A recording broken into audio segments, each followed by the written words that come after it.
ಕರ್ನಾಟಕ ರಾಜ್ಯ ಮುಕ್ತ ವಿಶ್ವವಿದ್ಯಾನಿಲಯದ ವತಿಯಿಂದ ವಿಶ್ವಕವಿ, ರಸಋಷಿ, ಮಲೆನಾಡಿನ ಕೋಗಿಲೆ ಹೀಗೆ ಹಲವಾರು ಉಪಾಧಿಗಳಿಗೆ ಭಾಜನರಾದ ಕುವೆಂಪುರವರ 121ನೇ ಜನ್ಮದಿನಾಚರಣೆ ಸಮಾರಂಭಕ್ಕೆ ನಿಮ್ಮೆಲ್ಲರಿಗೂ ಸ್ವಾಗತ. ನಮ್ಮ ಈ ಕಾರ್ಯಕ್ರಮಕ್ಕೆ ಆಗಮಿಸಿದ ಗೌರವಾನ್ವಿತರೆಲ್ಲರೂ ಸ್ವಾಗತವನ್ನು ಕೋರುತ್ತೇವೆ.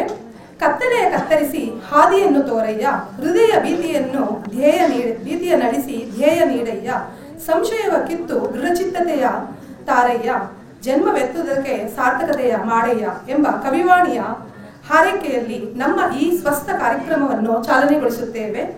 ಕಾರ್ಯಕ್ರಮಕ್ಕೆ ಕುವೆಂಪು ವಿರಚಿತ ನಾಡಗೀತೆಯ ಮೂಲಕ ಪ್ರಾರ್ಥಿಸಲು ಬರುತ್ತಿದ್ದಾರೆ ಶ್ರೀ ಅಮ್ಮ ರಾಮಚಂದ್ರಜಿ, ಪ್ರಸಿದ್ಧ ಗಾಯಕರು, ಅಮ್ಮ ವಸುಂಧರೆ ತಂಡ, ಮೈಸೂರು.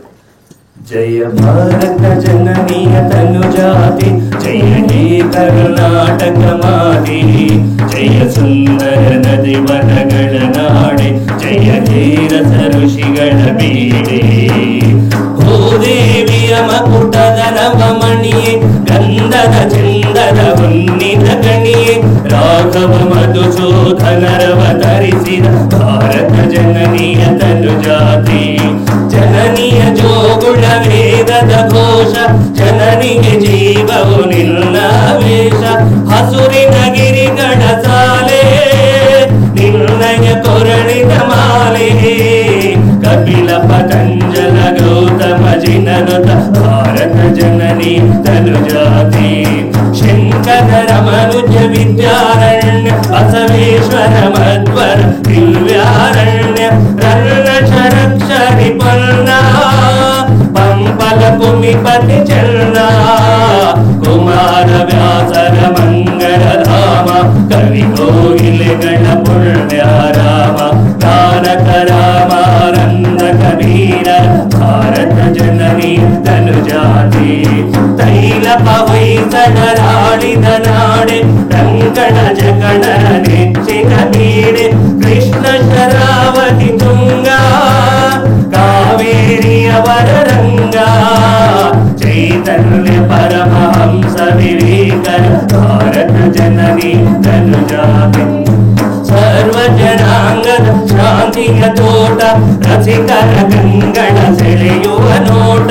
ಹಿಂದೂ ಕ್ರೈಸ್ತ ಮುಸಲ್ಮಾನ, ಭಾರತಿಕ ಜೈನರು ತ್ಯಾರ. ಜನಗಣ ಹೋಲುವ ದೊರೆಗಳ ಧಾಮ, ಗಾಯಕ ವೈಣಿಕರ ರಾಮ. ಕನ್ನಡ ನುಡಿ ಕುಣಿದಾಡುವ ಗೇಹ, ಕನ್ನಡ ತಾಯಿಯ ಮಕ್ಕಳ ದೇಹ.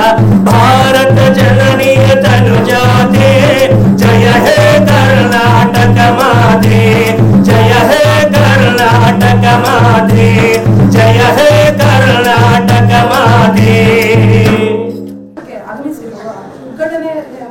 ಮಾಡಲು ಆಗಮಿಸಿರುವ ಪ್ರೊಫೆಸರ್ ಎನ್.ಕೆ. ಲೋಕನಾಥ್, ಸನ್ಮಾನ್ಯ ಕುಲಪತಿಗಳು, ಮೈಸೂರು ವಿಶ್ವವಿದ್ಯಾನಿಲಯ, ಮೈಸೂರು, ಇವರಿಗೆ ಸ್ವಾಗತವನ್ನು ಕೋರುತ್ತೇವೆ. ಅಂತೆಯೇ ನಮ್ಮ ವಿಶ್ವವಿದ್ಯಾನಿಲಯದ ಸನ್ಮಾನ್ಯ ಕುಲಪತಿಗಳಾದ ಪ್ರೊಫೆಸರ್ ಶರಣಪ್ಪ ವಿ. ಹಲಸೆ ಸರ್ ಅವರಿಗೂ ಸಹ ಸ್ವಾಗತವನ್ನು ಕೋರುತ್ತೇವೆ. ನಮ್ಮ ಕಾರ್ಯಕ್ರಮಕ್ಕೆ ಸಂಪನ್ಮೂಲ ವ್ಯಕ್ತಿಗಳಾಗಿ ಆಗಮಿಸಿರುವ ಶ್ರೀ ಶಂಕರ್ ದೇವನೂರು ಮತ್ತು ವಿದುಷಿ ಶ್ರೀಮತಿ ಶುಭಾ ರಾಘವೇಂದ್ರ, ಇವರಿಗೂ ಸಹ ಸ್ವಾಗತವನ್ನು ಕೋರುತ್ತೇವೆ. ನಮ್ಮ ಕಾರ್ಯಕ್ರಮದ ಎಲ್ಲಾ ಕಾರ್ಯಕ್ರಮಗಳಲ್ಲಿ ಉಪಸ್ಥಿತಿಯನ್ನ ಹೊಂದಿ ನಮ್ಮ ಕಾರ್ಯಕ್ರಮಕ್ಕೆ ಪ್ರೋತ್ಸಾಹ ನೀಡುತ್ತಿರುವ professor K V. Praveena, professor N. Lakshmi, doctor H. Vishwanath, doctor S. Niranjan Raj, professor N. Ramanatha Naidu ಹಾಗೂ ನಮ್ಮ ಕಾರ್ಯಕ್ರಮದ ಸಂಯೋಜನಾಧಿಕಾರಿಯಾದ ಡಾಕ್ಟರ್ ಎನ್.ಆರ್. ಚಂದ್ರೇಗೌಡ ಸರ್, ಇವರೆಲ್ಲರಿಗೂ ಸಹ ನಾವು ಹೃತ್ಪೂರ್ವಕವಾಗಿ ಧನ್ಯವಾದವನ್ನು ಕೋರುತ್ತೇವೆ, ಸ್ವಾಗತವನ್ನ ಕೋರುತ್ತೇವೆ. ಅಂತೆಯೇ ನಮ್ಮ ಕಾರ್ಯಕ್ರಮಕ್ಕೆ ಆಗಮಿಸಿರುವ ಸಭಾಸದರೆಲ್ಲರಿಗೂ ಸ್ವಾಗತವನ್ನ ಕೋರುತ್ತೇವೆ.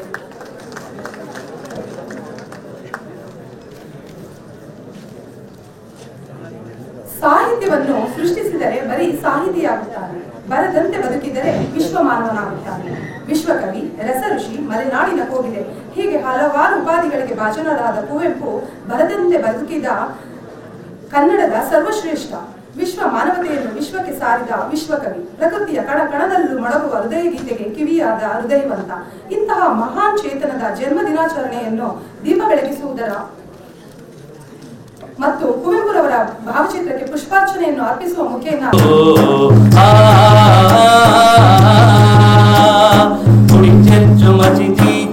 ಬಿಟ್ಟುವರ ಬನ್ನಿ, ಬಡತನದ ಬುಡಮಟ್ಟ ತೀರ ಬನ್ನಿ. ಮೌಢ್ಯತೆಯ ಮಾರಿಯನ್ನು ಹೊರದೂಡಲೈ ತನ್ನಿ ವಿಜ್ಞಾನ ದೀವಿಗೆಯ ಹಿಡಿಯ ಬನ್ನಿ ವಿಜ್ಞಾನ ದೀವಿಗೆಯ ಹಿಡಿಯ ಬನ್ನಿ ಓ ಬನ್ನಿ ಸೋದರರೆ ಬೇಗ ಬನ್ನಿ ಓ ಬನ್ನಿ ಸೋದರರೆ ಬೇಗ ಬನ್ನಿ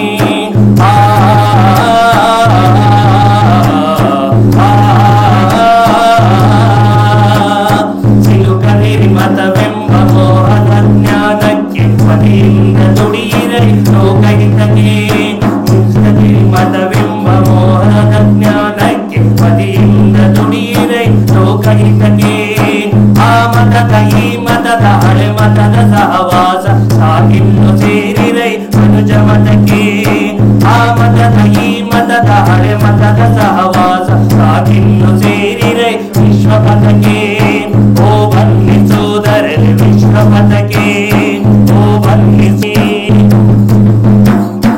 ಓ ಬನ್ನಿ ಸೋದರರೆ ವಿಶ್ವಪಥಕ್ಕೆ ಮನುಜ ಪಥಕ್ಕೆ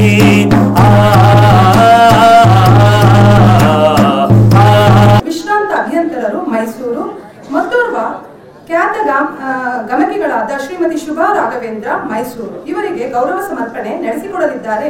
ನಮ್ಮ ವಿಶ್ವವಿದ್ಯಾನಿಲಯದ ಕುಲಪತಿಗಳಾದ ಸನ್ಮಾನ್ಯ ಶರಣಪ್ಪ ಬಿ ಹರಸಿ ಸರ್ ಅವರು ವೇದಿಕೆಯಲ್ಲಿ ಆಸೀನರಾದ ಎಲ್ಲ ಗಣ್ಯರು ಈ ಕಾರ್ಯಕ್ರಮಕ್ಕೆ ಜೊತೆಯಾಗಬೇಕೆಂದು ಕೋರುತ್ತೇವೆ.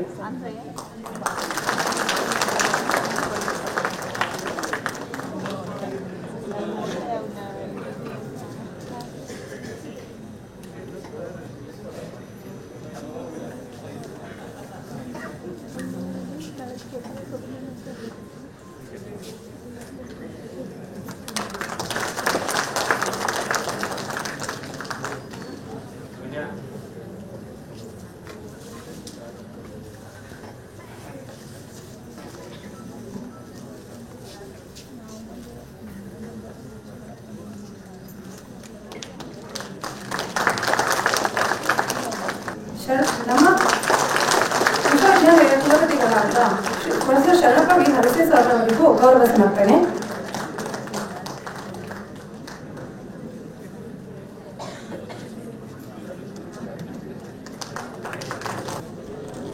ಎಲ್ಲರಿಗೂ ನಮಸ್ಕಾರ.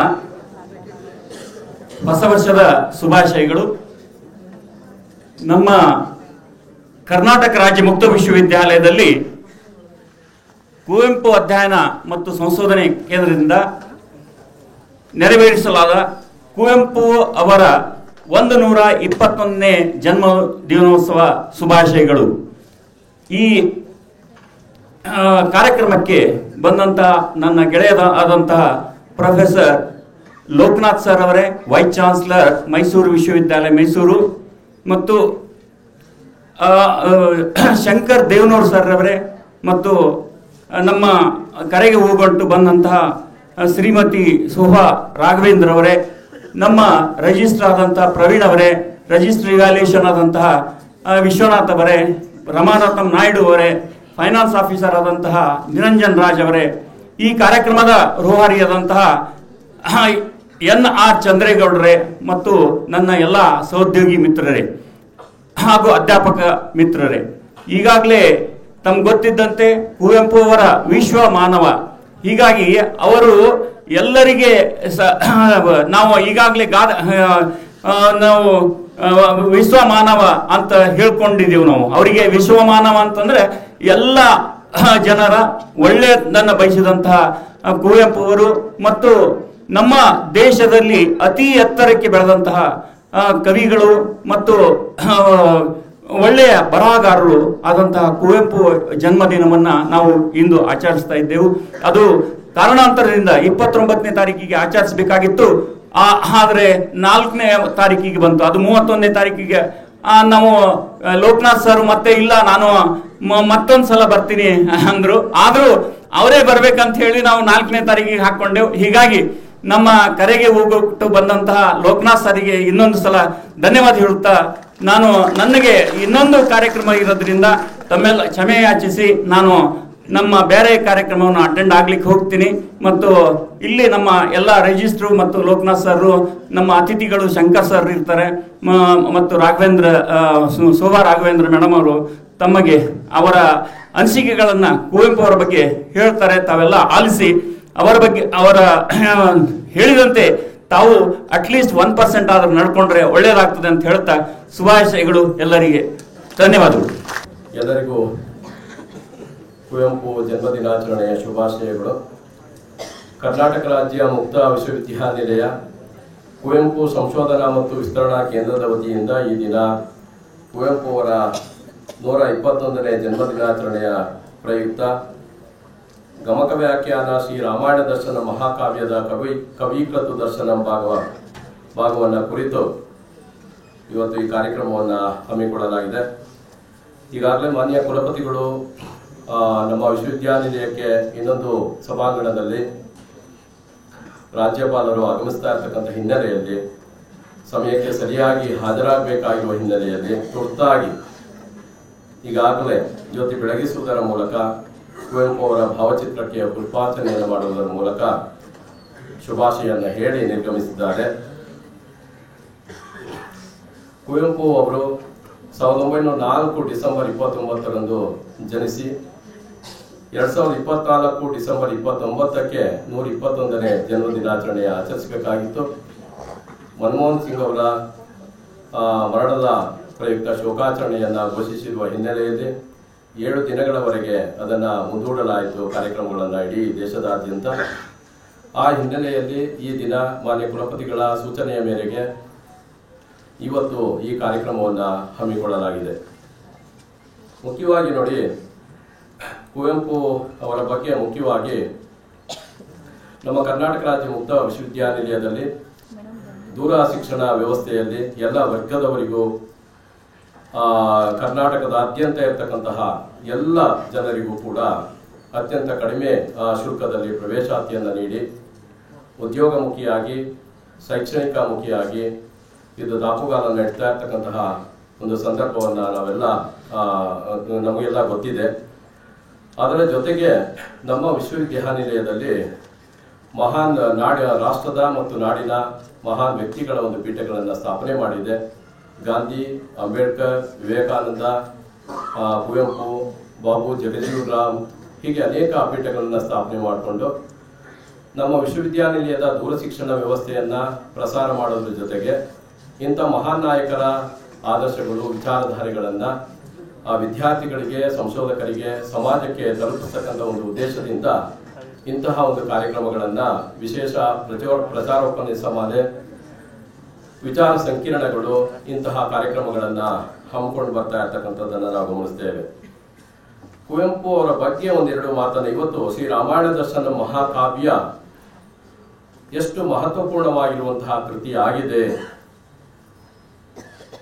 ಎಷ್ಟು ಶ್ರೇಷ್ಠವಾಗಿರುವಂತಹ ಮೇರು ಕೃತಿಯಾಗಿದೆ, ಅದು ಪ್ರಸ್ತುತ ಮತ್ತು ಸಾರ್ವಕಾಲಿಕವಾಗಿರುವಂತಹ ಒಂದು ಕೃತಿಯಾಗಿದೆ ಎನ್ನುವುದರ ಬಗ್ಗೆ ಇಲ್ಲಿ ವೇದಿಕೆಯಲ್ಲಿರ್ತಕ್ಕಂತಹ ಸಂಪನ್ಮೂಲ ವ್ಯಕ್ತಿಗಳ ಬಗ್ಗೆ ಮಾತನಾಡ್ತಾರೆ. ಮುಖ್ಯವಾಗಿ ನೋಡಿ, ಕನ್ನಡದ ಮೊಟ್ಟ ಮೊದಲ ಜ್ಞಾನಪೀಠ ಪ್ರಶಸ್ತಿಯನ್ನು ಪಡ್ಕೊಂಡವರು ಅಂತ ಅಂದ್ರೆ ಪುಪ್ಪಳಿ ವೆಂಕಟಪ್ಪ ಪುಟ್ಟಪ್ಪ ಕುವೆಂಪು ಅವರು. ಇವರ ಸಮಕಾಲೀನರು ಆದಂತಹ, ವಯೋಮಾನದಲ್ಲಿ ಇವರಿಗಿಂತ ಹಿರಿಯವರು ಆದಂತಹ 2ನೇ ಬಾರಿಗೆ ಕನ್ನಡದಲ್ಲಿ ಜ್ಞಾನಪೀಠ ಪ್ರಶಸ್ತಿಯನ್ನು ಪಡ್ಕೊಂಡಂತ ದ.ರಾ ಬೇಂದ್ರೆ ಅವರು ಕುವೆಂಪು ಅವರ ಒಂದು ಅಭಿನಂದನಾ ಗ್ರಂಥ ಗಂಗೋತ್ರಿ ಅಂತ ಇದೆ, ಇನ್ನೊಂದು ಸಹ್ಯಾದ್ರಿ ಅಂತ ಇದೆ. 2 ಅಭಿನಂದನಾ ಗ್ರಂಥಗಳಿದೆ. ಗಂಗೋತ್ರಿ ಎನ್ನುವ ಅಭಿನಂದನಾ ಗ್ರಂಥದಲ್ಲಿ ಒಂದು ಕವನವನ್ನು ಬರೆದು ಕಳಿಸ್ತಾರೆ. ಯಾರು? ಬೇಂದ್ರೆ ಅವರು. ಯಾರ ಬಗ್ಗೆ? ಕುವೆಂಪು ಅವರ ಬಗ್ಗೆ ಒಂದು ಕವನವನ್ನ, ಯುಗದ ಕವಿಗೆ ಅಂತ ಶೀರ್ಷಿಕೆಯಲ್ಲಿ. ಅಲ್ಲಿ ಪ್ರಾರಂಭದಲ್ಲಿ ಹೇಳ್ತಾರೆ, ಯುಗದ ಕವಿಗೆ, ಜಗದ ಕವಿಗೆ, ಶ್ರೀರಾಮಾಯಣ ದರ್ಶನದಿಂದಲೇ ಕೈ ಮುಗಿದ ಕವಿಗೆ ಮಣಿಯದವರು ಯಾರು ಅಂತ ಬೇಂದ್ರೆ ಕುವೆಂಪು ಅವರನ್ನ ಪ್ರಶಂಸೆ ಮಾಡಿರ್ತಕ್ಕಂಥದ್ರಲ್ಲಿ ಒಂದು ಔಚಿತ್ಯ ಇದೆ, ಅರ್ಥ ಇದೆ, ಒಂದು ಮೌಲ್ಯ ಇರ್ತಕ್ಕಂಥದ್ದನ್ನ ಮುಖ್ಯವಾಗಿ ನಾವು ಕಾಣ್ತೇವೆ. ಇಡೀ ಕುವೆಂಪು ಅವರ ಸಾಹಿತ್ಯದಲ್ಲಿ ಸರ್ವೋದಯ, ಸಮನ್ವಯ, ಪೂರ್ಣದೃಷ್ಟಿ, ಮನುಜಪಥ, ವಿಶ್ವಪಥ ಈ ಪಂಚಮಂತ್ರಗಳು ಆಳವಾಗಿ ಬೇರೂರಿರ್ತಕ್ಕಂಥದ್ದನ್ನ ಮುಖ್ಯವಾಗಿ ಗಮನಿಸ್ತೇವೆ ನಾವು. ಇಲ್ಲಿ 10ನೇ ಶತಮಾನದಲ್ಲಿ ಪಂಪನನ್ನ ಕನ್ನಡ ಸಾಹಿತ್ಯದಲ್ಲಿ ಮಹಾಕವಿ ಅಂತ ಕರಿತೀವಿ. ಅನಂತರ 15ನೇ ಶತಮಾನದಲ್ಲಿ ಕುಮಾರವ್ಯಾಸನನ್ನ ಮಹಾಕವಿ ಅಂತ ಕರಿತೀವಿ. ಅನಂತರ 20ನೇ ಶತಮಾನದಲ್ಲಿ ಕುವೆಂಪು ಅವರನ್ನ ಮಹಾಕವಿ ಅಂತ ಕರಿತೀವಿ. ಅಂದ್ರೆ 10, 15, 20ನೇ ಶತಮಾನ ಅಂತ ಅಂದ್ರೆ 500 ವರ್ಷಗಳವರೆಗೆ ಸಾವಿರಾರು ಒಂದು ಕನ್ನಡ ಕವಿಗಳಿದ್ದಾರೆ. ಈ 3 ಜನರನ್ನ ಮಾತ್ರ ಕನ್ನಡ ಸಾಹಿತ್ಯದಲ್ಲಿ ಮಹಾಕವಿಗಳು ಅಂತ ನಾವು ಕರಿತೀವಿ. ನಾವು ಮಹಾಕವಿಗಳು ಅಂತ ಒಂದ್ ಕಡೆ ಬಹಳ ಮುಖ್ಯವಾಗಿ ನಾವು ಗಮನಿಸಬೇಕು ನಾವು. ಯಾಕೆ ಅಂತ ಅಂದ್ರೆ ಕುಮಾರವ್ಯಾಸ ಒಂದ್ ಕಡೆ ಹೇಳ್ತಾನೆ. ಕುಮಾರವ್ಯಾಸ ಏನ್ ಹೇಳ್ತಾನೆ ಅಂದ್ರೆ ಕರ್ನಾಟ ಭಾರತ ಕಥಾಮಂಜರಿ, ವ್ಯಾಸ ಬರೆದಿರ್ತಕ್ಕಂಥ ಮಹಾಭಾರತದ ಕಥಾವಸ್ತುವನ್ನು ಆಯ್ಕೆ ಮಾಡಿಕೊಂಡು ಕರ್ನಾಟ ಭಾರತ ಕಥಾಮಂಜರಿ ಅಂತಕ್ಕಂಥ ಒಂದು ಮಹಾಕಾವ್ಯವನ್ನು ಬರೀತಾರೆ. ಯಾಕೆ ಬರೀತಾರೆ ಅಂತ ಆ ಕಾವ್ಯದ ಪ್ರಾರಂಭದಲ್ಲಿ ಹೇಳ್ತಾರೆ. ಯಾಕೆ ಅಂತ ಅಂದ್ರೆ ರಾಮಾಯಣದ ಕಥೆಗಳು ಇಡೀ ದೇಶದಾದ್ಯಂತ ವಿವಿಧ ಭಾಷೆಗಳಲ್ಲಿ, ಕನ್ನಡ ಆಗಿರ್ಬೋದು, ತಮಿಳು ಆಗಿರ್ಬೋದು, ಮಲಯಾಳಂ ಆಗಿರ್ಬೋದು, ಅಥವಾ ಬಂಗಾಳಿ, ಹಿಂದಿ ಆಗಿರ್ಬೋದು, ಸಾವಿರಾರು ಒಂದು ಈ ಕಥೆಗಳು ಹರಿದು ಬಂದಿರತಕ್ಕಂಥದ್ದನ್ನ ಕಾಣ್ತೇವೆ. ಈ ಒಂದು ಭಾರಕ್ಕೆ ಭೂಮಿನೇ ಕುಸಿದು ಹೋಗಿ ಆದಿಶೇಷ ಹೊತ್ಕೊಳ್ಳಿಕ್ಕೆ ಸಾಧ್ಯ ಆಗದೇ ಇರೋಷ್ಟು ಕಥೆಗಳು ಬಂದ್ಬಿಟ್ಟಿದ್ದಾವೆ ಅಂತ ಅಂದ್ಬಿಟ್ಟು ಕುಮಾರವ್ಯಾಸ ಒಂದು ಪದ್ಯದಲ್ಲಿ ಹೇಗೆ ಹೇಳ್ತಾನೆ ಅಂತ ಅಂದ್ರೆ ತಿಣುಕಿದನು ಪಣಿರಾಯ ರಾಮಾಯಣದ ಕವಿಗಳ ಭಾರದಲ್ಲಿ ತಿಂತಿಣಿಯ ರಘುವರ ಚರಿತೆಯನ್ನು ಕಾಲಿಡಲು ತೆರಪಿಲ್ಲ, ಬಡಗು ಕವಿಗಳ ಲೆಕ್ಕಿಪನೆ ಸಾಕೆಣಿಸದಿರು ಶುಕರೂಪನಲ್ಲದೆ ಕುಣಿಸಿನಗನೇ ಕವಿ ಕುಮಾರವ್ಯಾಸ ನುಡಿದವರ ಅಂತ ಹೇಳಿ ರಾಮಾಯಣವನ್ನ ಬರೀಲಿಕ್ಕೆ ನನಗೆ ವಸ್ತುನೇ ಸಿಗದಿಲ್ಲ, ಅದಕ್ಕೋಸ್ಕರ ನಾನು ಮಹಾಭಾರತವನ್ನ ಆಯ್ಕೆ ಮಾಡಿಕೊಂಡೆ ಅಂತ ಅಂದ್ಬಿಟ್ಟು ಕುಮಾರವ್ಯಾಸ ಹೇಳ್ತಾನಲ್ಲಿ. ಆದ್ರೆ ವಸ್ತುನೇ ಇಲ್ಲದೆ ಇರ್ತಕ್ಕಂತಹ ಅಷ್ಟೊಂದು ಸಹಸ್ರ ಕೃತಿಗಳು ಬಂದಿದ್ರು ಕೂಡ ಕುವೆಂಪು ಅವರು ವಾಲ್ಮೀಕಿ ಬರೆದಿರ್ತಕ್ಕಂಥ ರಾಮಾಯಣವನ್ನ ಆಯ್ಕೆ ಮಾಡಿಕೊಂಡು ಶ್ರೀರಾಮಾಯಣ ದರ್ಶನವಂತ ಕಾವ್ಯವನ್ನ ಬರೆದು 20ನೇ ಶತಮಾನಕ್ಕೆ ಮಾತ್ರ ಸೀಮಿತವಾಗಿಲ್ಲ, ಅದು ಸಾರ್ವಕಾಲಿಕವಾಗಿರ್ತಕ್ಕಂತಹ ಒಂದು ಮೌಲ್ಯ, ಒಂದು ದರ್ಶನ ಶ್ರೀರಾಮಾಯಣ ದರ್ಶನ ಎನ್ನುವ ಮಹಾಕಾವ್ಯದಲ್ಲಿ ಅಡಗಿದೆ ಎನ್ನುವುದನ್ನ ಭರತಖಂಡದ ಆದಿಕಾವ್ಯವೆನಿಸಿರ್ತಕ್ಕಂತಹ ಸಂಸ್ಕೃತದ ವಾಲ್ಮೀಕಿ ರಾಮಾಯಣವೇ ಶ್ರೀರಾಮಾಯಣ ದರ್ಶನ ಕಾವ್ಯಕ್ಕೆ ಆಕರವಾಗಿದೆ. ಕಲೆಯಲ್ಲಿ ಮತ್ತು ದರ್ಶನದಲ್ಲಿ ಅದರಲ್ಲಿ ವಿಶಿಷ್ಟತೆ ಇದೆ. ವಾಲ್ಮೀಕಿಯಲ್ಲಿ ಇಲ್ಲದ ಏನೋ ಒಂದು ದರ್ಶನ ಕುವೆಂಪು ಅವರ ಕಾವ್ಯದಲ್ಲಿ ಇರ್ತಕ್ಕಂಥದ್ದನ್ನ ಕಾಣ್ತೇವೆ. ಅಲ್ಲಿ ಪ್ರಾರಂಭದಲ್ಲಿ ಹೇಳ್ತಾರೆ ಕುವೆಂಪು ಆ ಕೃತಿಯಲ್ಲಿ, ಪಿಂತೆ ವಾಲ್ಮೀಕಿಯುಳಿದ ಕಥೆಯಾದೊಡಂ ಕನ್ನಡದಿ ಬೇರೆ ಕಥೆ ಎಂಬಂತೆ ಬೇರೆ ಮೆಯ್ಯಾಂತಂತೆ ಮರುಗುಟ್ಟು ಒಡೆದಂತೆ ಮೂಡಿದ ಈ ಕಾವ್ಯಮಂ ವಿಶ್ವವಾಡಿಗೆ ಮುಡಿಯ ಮಡಿ ಮಾಡಿ ಹೆನ್ ಅಂದ್ಬಿಟ್ಟು ಕುವೆಂಪು ಹೇಳುವಂಥದ್ದನ್ನ ಮುಖ್ಯವಾಗಿ ಗಮನಿಸ್ತೇವೆ. ಇಲ್ಲಿ ಆ ಕಾವ್ಯದಲ್ಲಿ ಮುಖ್ಯವಾಗಿ ನೋಡಿ ಬರ್ತಕ್ಕಂತಹ ಒಂದು ಪಾತ್ರಗಳು ಮಂತ್ರೆ ಆಗಿರ್ಬೋದು, ಶೂರ್ಪನಖಿ ಅಂದ್ರೆ ಚಂದ್ರನಖಿಯ ಪಾತ್ರ ಆಗಿರ್ಬೋದು, ಕೈಕೆ ರಾವಣನ ಪಾತ್ರ ಆಗಿರ್ಬೋದು, ಅನಲೆ ಮತ್ತು ವಾಲಿಯ ಪಾತ್ರಗಳಾಗಿರ್ಬೋದು. ಈ ಪಾತ್ರಗಳು ನಾವು ಪುರಾತನ ಕಾಲದಿಂದಲೂ ಸಹ ಆ ಪಾತ್ರಗಳನ್ನ ಪ್ರತಿನಾಯಕ ಮತ್ತು ನಾಯಕಿಯಾಗಿಯೇ ಎಲ್ಲ ಬೈಕೊಂಡು ಬಂದಿರತಕ್ಕಂಥದ್ದನ್ನ ಕಾಣ್ತೇವೆ. ಆದ್ರೆ ಕುವೆಂಪು ಅವರು ಆ ಪಾತ್ರಗಳಿಗೆ ಎಷ್ಟು ಜೀವವನ್ನ ತುಂಬಿದ್ದಾರೆ ಅಂತ ಅಂದ್ರೆ ಅಲ್ಲಿ ಪಾಪಿ ಗುದ್ದಾರಮಿಹುದವು ಸುಸ್ತಿಯ ಮಹದ್ಯೂಹ ರಚನೆಯೋಳು ಅಂತ ಅಂತಾರೆ. ಪಾಪಿಗೂ ಉದ್ಧಾರ ಆಗ್ತಕ್ಕಂಥ ಒಂದು ಅವಕಾಶವನ್ನ ಕಲ್ಪಿಸಿ ಕೊಟ್ಟಿರ್ತಕ್ಕಂಥವ್ರು ಅಂತ ಅಂದ್ರೆ ಕುವೆಂಪು ಅವರು ಒಂದು ಪ್ರಸಂಗವನ್ನ ಹೇಳಿ ನಾನು ಪ್ರಾಸ್ತಾವಿಕ ಮಾತನ್ನ ಮುಗಿಸ್ತೇನೆ. ಆ ಎಲ್ಲ ಪಾತ್ರಗಳನ್ನ ಹೇಳಲಿಕ್ಕೆ ಇಲ್ಲಿ ಸಾಧ್ಯ ಇಲ್ಲ. ರಾವಣನ ಪಾತ್ರ, ರಾವಣನನ್ನೇ ಎಷ್ಟು ಜನ ಬೈಕೊಂಡು ಬರ್ತಾರೆ. ಸೀತೆಯನ್ನ ಅಪಹರಣ ಮಾಡಿ ಎಷ್ಟು ಹಿಂಸೆಯನ್ನ ಕೊಟ್ಟ ಎನ್ನುವ ಅನೇಕ ಅವನನ್ನ ಪ್ರತಿನಾಯಕನನ್ನ ಗುರುಸ್ತಾರೆ. ಆದ್ರೆ ಕುವೆಂಪು ಅವರು ರಾವಣನ ಪಾತ್ರಕ್ಕೆ ನಿಜವಾದ ಒಂದು ಮೌಲ್ಯವನ್ನ, ನಿಜವಾದ ಒಂದು ವ್ಯಕ್ತಿತ್ವವನ್ನ, ಆ ಪಾತ್ರಕ್ಕೆ ಆ ಒಂದು ಆಧ್ಯಾತ್ಮಿಕವಾಗಿರ್ತಕ್ಕಂಥ ಒಂದು ಶಕ್ತಿಯನ್ನ, ಮೌಲ್ಯವನ್ನ ತುಂಬಿರ್ತಕ್ಕಂಥದ್ದನ್ನ ಪ್ರಮುಖವಾಗಿ ಗಮನಿಸ್ತೇವೆ. ಇಲ್ಲಿ ಸೀತೆಯನ್ನ ಅಪಹರಣ ಮಾಡ್ತಾನೆ. ಅಪಹರಣ ಮಾಡಿದ್ಮೇಲೆ ರಾವಣನಿಗೆ ಒಲಿಯಲ್ಲ ಈ ಸೀತೆ ಅಂತಕ್ಕಂಥವಳು. ಕೊನೆಗೆ ಏನಾಗ್ತದೆ ಅಂತ ಅಂದ್ರೆ ಈ ರಾಮನ ಸೈನ್ಯ ಲಂಕೆಯನ್ನ ದಹನ ಮಾಡ್ತದೆ. ದಹನ ಮಾಡಿ ತನ್ನ ಮಕ್ಕಳನ್ನು ಕಳ್ಕೊಳ್ತಾನೆ ಇವನು, ರಾವಣ ಅಂತಕ್ಕಂಥವನು. ಇಡೀ ಲಂಕ ದಹನ ಆಗಿ ಕೊನೆಗೆ ಯುದ್ಧಕ್ಕೆ ಹೋಗ್ಬೇಕು. ಯಾರು? ರಾವಣ ಒಬ್ಬ ಉಳ್ಕೊಂಡಿದ್ದಾನೆ. ಯುದ್ಧಕ್ಕೆ ಹೋಗೋದಕ್ಕಿಂತ ಮುಂಚೆ ಸ್ವಲ್ಪ ವಿಶ್ರಾಂತಿಯನ್ನು ಬಯಸ್ತಾ ಇರ್ಬೇಕಾದ್ರೆ ಆಗ ಚಂದ್ರನಕ್ಕಿ ತನ್ನ ತಂಗಿ ಶೂರ್ಪನಖಿ ಪ್ರವೇಶ ಮಾಡ್ತಾಳೆ. ರಾವಣ ತನ್ನ ಅಣ್ಣನನ್ನ ಕೋರ್ಕೊಳ್ತಾಳೆ. ಏನ್ ಕೋರ್ಕೊಳ್ತಾಳೆ ಅಂದ್ರೆ ಅಲ್ಲಿ, ಅಣ್ಣ ನಾನು ಹತ್ತಿಸಿದ ಬೆಂಕಿಯನ್ನ ನಾನು ಆರಿಸುವುದಕ್ಕೆ ಅನುಮತಿಯನ್ನ ಕೊಡು, ನನ್ನಿಂದ ಈ ಲಂಕೆ ದಹನ ಆಗಿದೆ.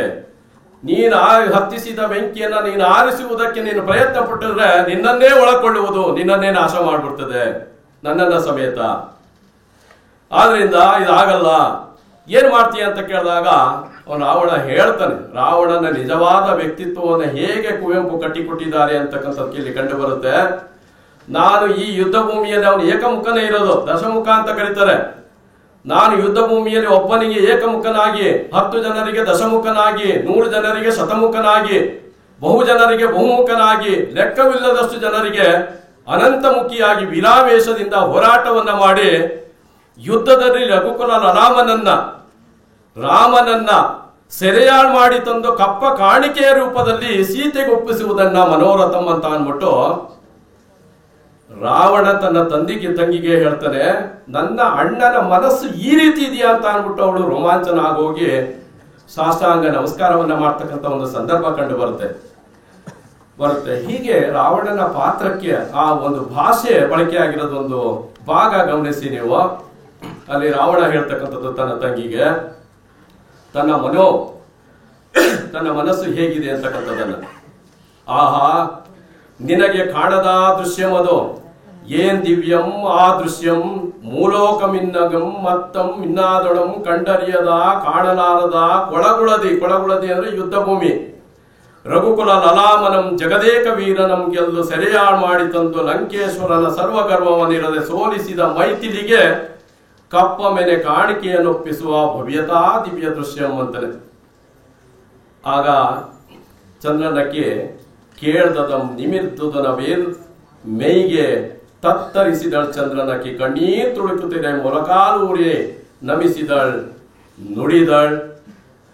ರಾವಣನಿಗೆ ಹೇಳ್ತಾಳೆ, ದಿಟಂ ನೀನ್ ಮಹಾಕವಿ ದಿಟಂ ಜಗದ್ರಂಗದೊಳ್ ಬರೀ ಕಲ್ಪನೆಯೊಳತ್ತು ಕೃತಿಗಳಂ ಕೊರೆಯುವ ಮಹಚ್ಚಿಲ್ಪಿ ನೀಂ ದಿಟಂ ಅಂತ ಅಂದ್ಬಿಟ್ಟು ರಾವಣ ಮತ್ತು ಚಂದ್ರನಕ್ಕಿಯ ನಡುವೆ ನಡೀತಕ್ಕಂಥ ಒಂದು ಸಂವಾದದ ಹಿನ್ನೆಲೆಯಲ್ಲಿ ಹೇಗೆ ಪಾಪ ಪಶ್ಚಾತ್ತಾಪ ಪ್ರಾಯಶ್ಚಿತ್ತಗಳು ಈ ರಾಮಾಯಣ ದರ್ಶನಂ ಎನ್ನುವ ಮಹಾಕಾವ್ಯದಲ್ಲಿ ಪಂಚಕೋಶಗಳಾಗಿರ್ತಕ್ಕಂಥ ಅನ್ನಮಯ, ಪ್ರಾಣಮಯ, ಮನೋಮಯ, ವಿಜ್ಞಾನಮಯ ಮತ್ತು ಆನಂದಮಯ ಎನ್ನುವ ಅಂಶಗಳು ಇವೆ ಎನ್ನುವುದನ್ನು ಕುವೆಂಪು ಅವರು ಶ್ರೀರಾಮಾಯಣ ದರ್ಶನಂ ಎನ್ನುವ ಕಾವ್ಯದ ಪ್ರಾರಂಭದಲ್ಲಿಯೇ ಪ್ರಸ್ತಾಪ ಮಾಡ್ತಕ್ಕಂಥದ್ದನ್ನು ನಾವು ಕಾಣ್ತೇವೆ.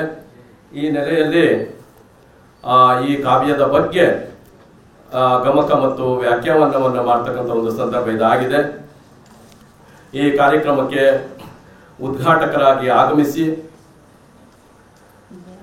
ಜ್ಯೋತಿ ಬೆಳಗಿಸುವುದರ ಮೂಲಕ ಕುವೆಂಪು ಅವರ ಭಾವಚಿತ್ರಕ್ಕೆ ಪುಷ್ಪಾರ್ಚನೆಯನ್ನು ಮಾಡಿದಂತಹ ಪ್ರತಿಷ್ಠಿತ ಮೈಸೂರು ವಿಶ್ವವಿದ್ಯಾನಿಲಯದ ಸನ್ಮಾನ್ಯ ಕುಲಪತಿಗಳಾಗಿರುವಂತಹ ಪ್ರೊಫೆಸರ್ NK ಲೋಕನಾಥ್ ಅವರಿಗೆ ನಮ್ಮ ಕರ್ನಾಟಕ ರಾಜ್ಯ ಮುಕ್ತ ವಿಶ್ವವಿದ್ಯಾನಿಲಯದ ಪರವಾಗಿ, ಕುವೆಂಪು ಪೀಠದ ಪರವಾಗಿ ವೈಯಕ್ತಿಕವಾಗಿ ಅತ್ಯಂತ ಗೌರವದಿಂದ ಹೃತ್ಪೂರ್ವಕವಾಗಿ ಸ್ವಾಗತಿಸುತ್ತೇನೆ.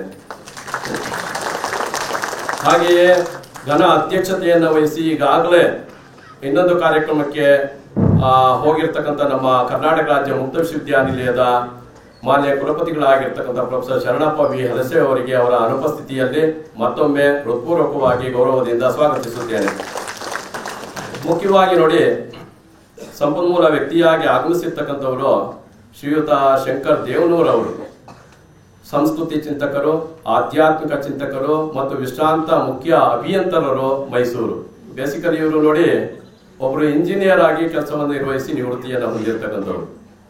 ಅದನ್ನ ಇಲ್ಲಿ ಹೇಳದೆ ಇದ್ರು ಒಂದು ಈ ಸಂದರ್ಭದಲ್ಲಿ ಹೇಳದೆ ಇದ್ರು ಸಹ ಹೇಳ್ತಕ್ಕಂಥದ್ದು ಔಚಿತ್ಯ. ಯಾಕೆ ಅಂತ ಅಂದ್ರೆ ಕನ್ನಡ ನಾಡಿನ ಖ್ಯಾತ ಪ್ರಸಿದ್ಧ ಪಾರದರ್ಶಕವಾಗಿ ಬದುಕ್ತಾ ಇರ್ತಕ್ಕಂತಹ ದೇವನೂರು ಮಹದೇವ ಅವರ ಸಹೋದರರು ಇವರು.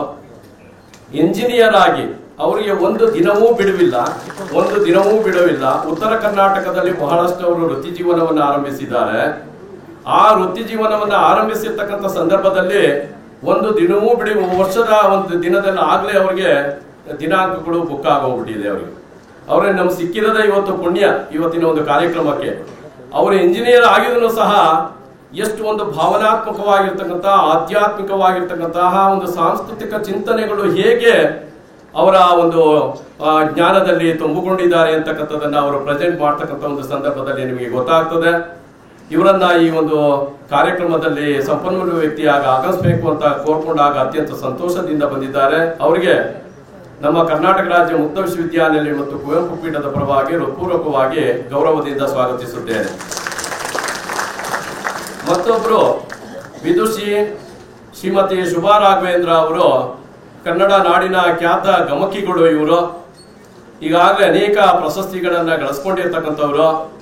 ಇಂತಹ ಕಾರ್ಯಕ್ರಮದಲ್ಲಿ ಅನೇಕ ಕಾರ್ಯಕ್ರಮಗಳನ್ನ ನಮ್ಮ ಕರ್ನಾಟಕ ಮತ್ತು ವಿವಿಧ ರಾಜ್ಯ ಮತ್ತು ಅಂತಾರಾಷ್ಟ್ರೀಯ ಮಟ್ಟದಲ್ಲಿ ಭಾಗವಹಿಸಿ ಇರ್ತಕ್ಕಂಥವ್ರು.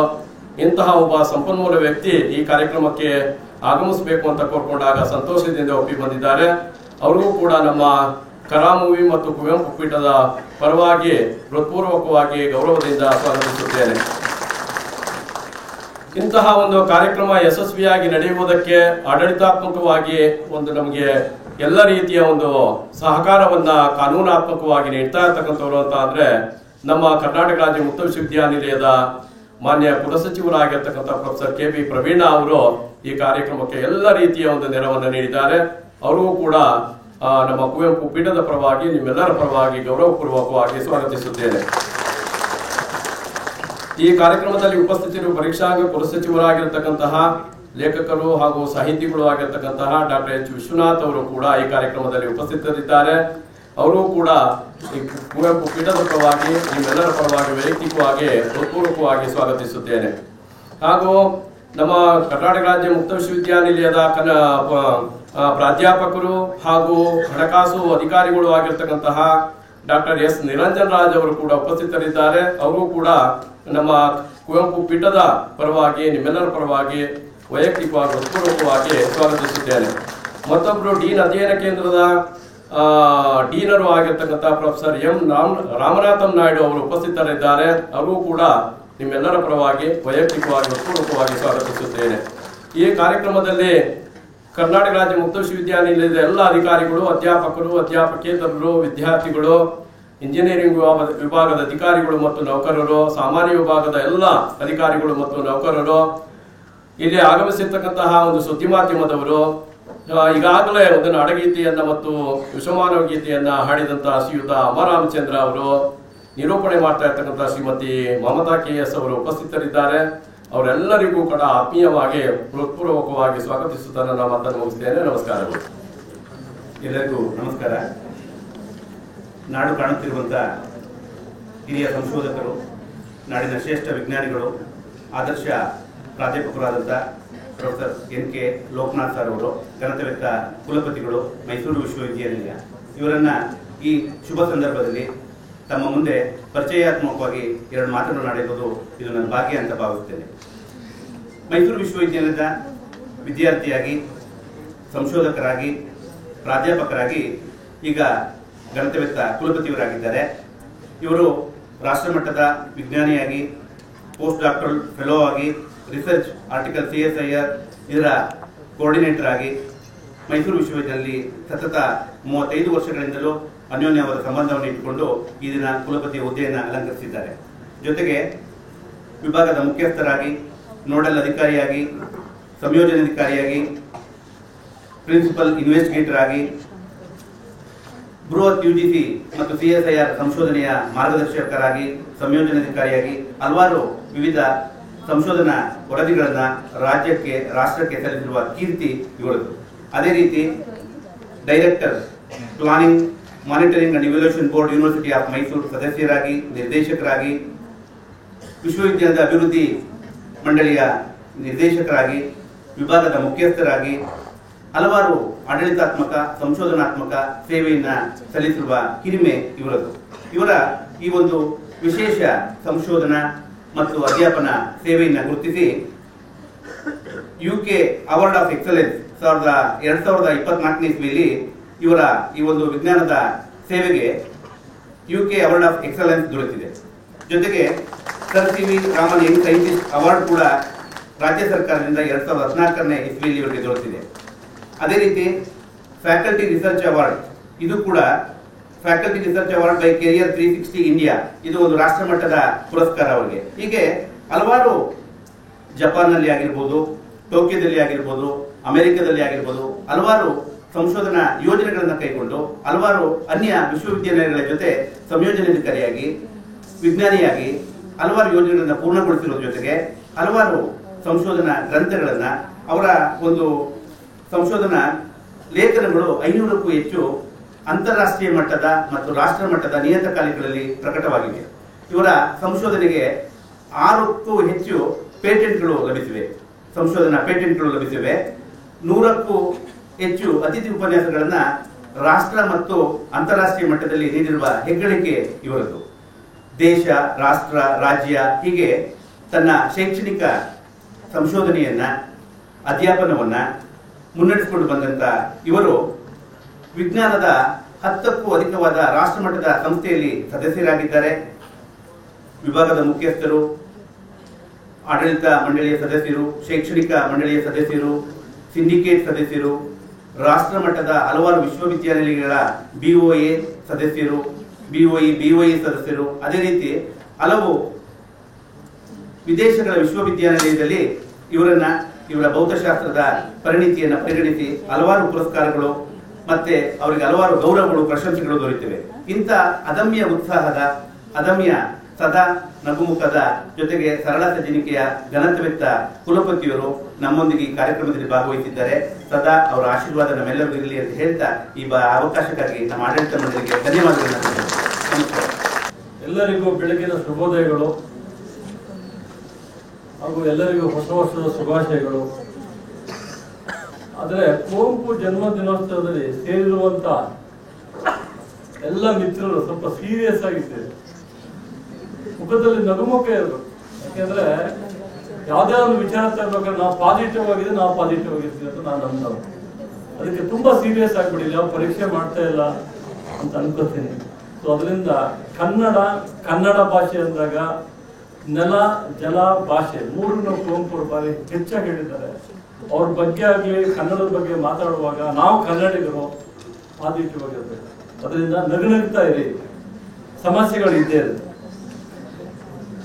ಕರ್ನಾಟಕ ರಾಜ್ಯ ಮುಕ್ತ ವಿಶ್ವವಿದ್ಯಾಲಯದ ಕುವೆಂಪು ಸಂಶೋಧನಾ ಮತ್ತು ವಿಸ್ತರಣಾ ಕೇಂದ್ರ ವತಿಯಿಂದ ಕುವೆಂಪು ಅವರ 121 ಜನ್ಮದಿನ ದಿನಾಚರಣೆ ಪ್ರಯುಕ್ತ ಗಮಕ ವ್ಯಾಖ್ಯಾನ ಶ್ರೀ ರಾಮಾಯಣ ದರ್ಶನ ಮಹಾಕಾವ್ಯದ ಕವಿಕೃತ ದರ್ಶನಂ ಭಾಗ ಕುರಿತು ಇಂದು ಆಯೋಜಿಸಿರುವ ಸಮಾರಂಭದ ವೇದಿಕೆಯಲ್ಲಿ ಆಸೀನರಾಗಿರುವ, ಈಗ ತಾನೇ ಅವರು ಇನ್ನೊಂದು ಫಂಕ್ಷನ್ಗೆ ಹೋಗಿರೋದ್ರಿಂದ ಕರ್ನಾಟಕ ರಾಜ್ಯ ಮುಕ್ತ ವಿಶ್ವವಿದ್ಯಾಲಯ ಕುಲಪತಿ ಸನ್ಮಾನ್ಯ ಪ್ರೊಫೆಸರ್ ಶರಣಪ್ಪ ಹಲಸೆ ಅವರೇ ಹಾಗೂ ಸಮೃದ್ಧಿ ಚಿಂತಕರು ಮತ್ತು ವಿಶ್ರಾಂತ ಮುಖ್ಯ ಅಭಿಯಂತರಾದ ಶ್ರೀ ಶಂಕರ್ ದೇವನೂರು ಅವರೇ ಹಾಗೂ ಖ್ಯಾತ ಗಮಕಿಗಳಾದ ವಿದುಷಿ ಶ್ರೀಮತಿ ಶುಭಾ ರಾಘವೇಂದ್ರ ಅವರೇ ಹಾಗೂ ನನ್ನ ಸ್ನೇಹಿತರು ಕರ್ನಾಟಕ ರಾಜ್ಯ ಮುಕ್ತ ವಿಶ್ವವಿದ್ಯಾಲಯದ ಕುಲಸಚಿವ ಪ್ರೊಫೆಸರ್ KV ಪ್ರವೀಣ್ ಅವರೇ ಹಾಗೂ ಶೈಕ್ಷಣಿಕ ಮತ್ತು ಪರೀಕ್ಷಾಂಗ ಕುಲಸಚಿವರಾದ H ವಿಶ್ವನಾಥ್ ಅವರೇ ಹಾಗೂ ಹಣಕಾಸು ಅಧಿಕಾರಿಯಾದ ನಿರಂಜನರಾಜ್ ಅವರೇ ಹಾಗೂ ಡೀನರು ಆದ ರಾಮನಾಥ ನಾಯ್ಡು ಅವರೇ ಹಾಗೂ ಕುವೆಂಪು ಸಂಶೋಧನಾ ಮತ್ತು ವಿಸ್ತರಣಾ ಕೇಂದ್ರ ಸಂಯೋಜನಾಧಿಕಾರಿಗಳಾದ ಡಾಕ್ಟರ್ NR ಚಂದ್ರೇಗೌಡರವರೇ ಹಾಗೂ ಎಲ್ಲ ಈ ವ್ಯವಸ್ಥಾಪನಾ ಮಂಡಳಿ ಸದಸ್ಯರುಗಳೇ, ಆಹ್ವಾನಿತರೆ, ಕರ್ನಾಟಕ ರಾಜ್ಯ ಮುಕ್ತ ವಿಶ್ವವಿದ್ಯಾಲಯದ ಬೋಧಕೇತರ ವೃಂದದವರೇ ಹಾಗೂ ನೆಚ್ಚಿನ ವಿದ್ಯಾರ್ಥಿಗಳು ಮತ್ತು ಮಾಧ್ಯಮ ಮಿತ್ರರು. ಈಗಾಗಲೇ ಚಂದ್ರೇಗೌಡರು ಬಾರಿ ವಿವರವಾಗಿ ಹೇಳಿದ್ದಾರೆ ಪ್ರಾಸ್ತಾವಿಕ ನುಡಿಯಲ್ಲಿ ಕುವೆಂಪು ಅವ್ರ ಬಗ್ಗೆ. ಕುವೆಂಪು ಅಂದ ತಕ್ಷಣ ಅವ್ರು ಹೇಳ್ಬಿಟ್ರು ರಾಮಾಯಣ ದರ್ಶನಂ ಅಂತ. ರಾಮಾಯಣದ ಕಥೆ ಹೇಳಿದಾಗ ಯಾರೇ ರಾಮನ ಕಥೆ ಇಷ್ಟ ಆಗಲ್ಲ. ಪ್ರಾಬಬ್ಲಿ ನನ್ನ ಪ್ರಕಾರ ಕುವೆಂಪು ಅವರು ಭಾರಿ ಪಾಪ್ಯುಲರ್ ಆಗಕ್ಕೆ ರಾಮಾಯಣನೇ ಕಾರಣ ಅಂತ. ಯಾರೇ ಆಗ್ಲಿ, ಚಿಕ್ಕ ಮಕ್ಕಳಿಂದ ದೊಡ್ಡವರಾಗಲಿ ರಾಮಾಯಣ ಕಥೆಯನ್ನ ಕೇಳ್ತಾ ಕೂತ್ರೆ, ನೀವು ಅದು ಧಾರಾವಾಹಿ ಬಂದಾಗ ಅಥವಾ ಎಲ್ಲರೂ ನೋಡಿದಾಗ ಅದನ್ನು ನೋಡ್ತಾನೆ ಇರ್ತಾರೆ, ಓದ್ತಾನೆ ಇರ್ತಾರೆ. ಯಾಕೆ? ಹಾಗಾದ್ರೆ ಅದ್ರಲ್ಲಿ ಏನ್ ಅಂತಂದಿದೆ ಅನ್ನೋದನ್ನ ನಮ್ಮ ಕುವೆಂಪು ಅವರು ತುಂಬಾ ಸರಳವಾಗಿ ಹೇಳಿದ್ದಾರೆ. ಅವ್ರನ್ನ ಸರ್ವರಿಗೂ ಸಮಬಾಳು, ಸರ್ವರಿಗೂ ಸಮಪಾಲು, ಮನುಜ ಮತ, ವಿಶ್ವಪಥ ಅಂದ್ರೆ ಕನ್ನಡದಲ್ಲಾಗಿದ್ರು ವಿಜ್ಞಾನ ದೃಷ್ಟಿ, ವಿಚಾರ, ಅದರ ವಿಜ್ಞಾನಕ್ಕೆ ಸಂಬಂಧವಂತ ಒಂದು ವಿಚಾರಗಳನ್ನ ಮತ್ತೆ ನಿತ್ಯ ಮಂತ್ರಗಳನ್ನು ಮನುಕುಲಕ್ಕೆ ನೀಡಿದ ಮಹಾಮಾನವತಾವಾದಿಯವರು. ರಾಷ್ಟ್ರಕವಿ ಕುವೆಂಪು ಅವರು ಒಂದಲ್ಲ ಎರಡಲ್ಲ ಎಲ್ಲಾ ಕಡೆಯಿಂದ ಸಾಹಿತ್ಯದಲ್ಲಿ ಕೃಷಿ ಮಾಡಿದವರು. ಆತರ ಇವತ್ತಿನ ದಿನದಲ್ಲಿ ಆ ತರದ ಕವಿಗಳು ಇರೋದು ಭಾರಿ ಕಷ್ಟ. ಯಾಕೆಂತಂದ್ರೆ ಎಲ್ಲಿಂದ ಶುರುವಾಗಿ ಎಲ್ಲಿಂದ ಹೇಳೋದು. ಈಗ ತಾನೇ ಕಾರ್ಯಕ್ರಮದ ಮೊದಲಿಗೆ ನಾಡಗೀತೆಯನ್ನು ಹೇಳಲಾಯ್ತು. ನಾಡಗೀತೆಗಳನ್ನ ನೋಡಿದಾಗ ಯಾರಾದ್ರೂ ಬರಿಬೋದಾಯ್ತು ನಾಡಗೀತೆಯನ್ನು ಅವಾಗ. ಬಟ್ ಕುವೆಂಪು ಅವರು ಬರೆದಿದ್ರು ಆಗ್ಲೇನೆ. ಅವ್ರು ಹೆಂಗ್ ಮುನ್ನ ಚಿಕ್ಕ ವಯಸ್ಸಿನಲ್ಲಿ ಅದನ್ನು ಬರೀತಾರೆ. ಬರೆಯಕ್ಕಿಂತ ಮುನ್ನ ಅವರು ನಮ್ಮ ಕರ್ನಾಟಕದ ಕಂಪ್ಲೀಟ್ ಚಿತ್ರಣ ಸಾಲನ್ನ ಸೇರಿಸ್ತಾರೆ. ಅಂದ್ರೆ ಯಾವ ತರ ಪದಗಳ ವಿನ್ಯಾಸ, ಪದಪುಂಜದ ವಿನ್ಯಾಸ, ಅಥವಾ ನಮ್ಮ ಕರ್ನಾಟಕಕ್ಕೆ ಬೇಕಾದಂಥದ್ದು ಜೊತೆಯಲ್ಲಿ ಕರ್ನಾಟಕ ಜೊತೆ ನಾವು ಭಾರತದ ಅಂಗ ಅಂತ ಹೇಳ್ಬೇಕು ಅಂತಂದ್ರೆ ಅವ್ರು ಎಷ್ಟು ಅಧ್ಯಯನ ಮಾಡಿರ್ಬೇಕು, ಎಷ್ಟು ವಿಷಯಗಳನ್ನು ತಿಳ್ಕೊಂಡಿರ್ಬೇಕು, ಅದು ಅವರ ವ್ಯಕ್ತಿತ್ವ. ಸೊ ಅದೇ ತರನೇ ನಾನು ಅವರಲ್ಲಿ, ಯಾಕಂದ್ರೆ ನಾನು ಸಹ ತೀರ್ಥಹಳ್ಳಿಯಿಂದಲೇ ಬಂದವನು.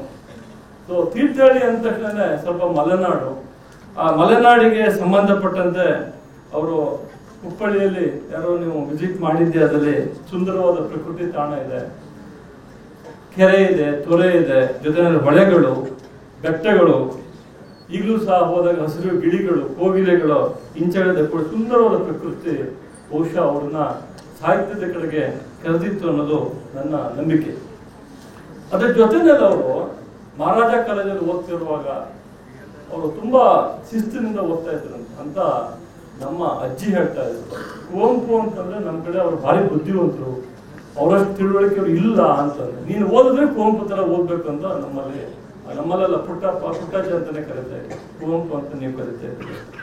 ಸೊ ಹಾಗಾಗಿ ನಾನು ಅವರ ಕಾವ್ಯಗಳನ್ನೆಲ್ಲ ಓದಿದಾಗ ನನಗೆ ಭಾರಿ ಪರಿಣಾಮ ಬೀರಿತು ಅವರ ಆತ್ಮ ಕಥೆ ಬಗ್ಗೆ ಬರೆದಿರುವಂತ, ಅವರ ಜರ್ನಿ ಬಗ್ಗೆ ಬರೆದಿರುವಂತ ನೆನಪಿನ ದೋಣಿಯಲ್ಲಿ ಪುಸ್ತಕ. ನೀವು ಸಮಯ ಇದ್ದರೆ ಓದಿ.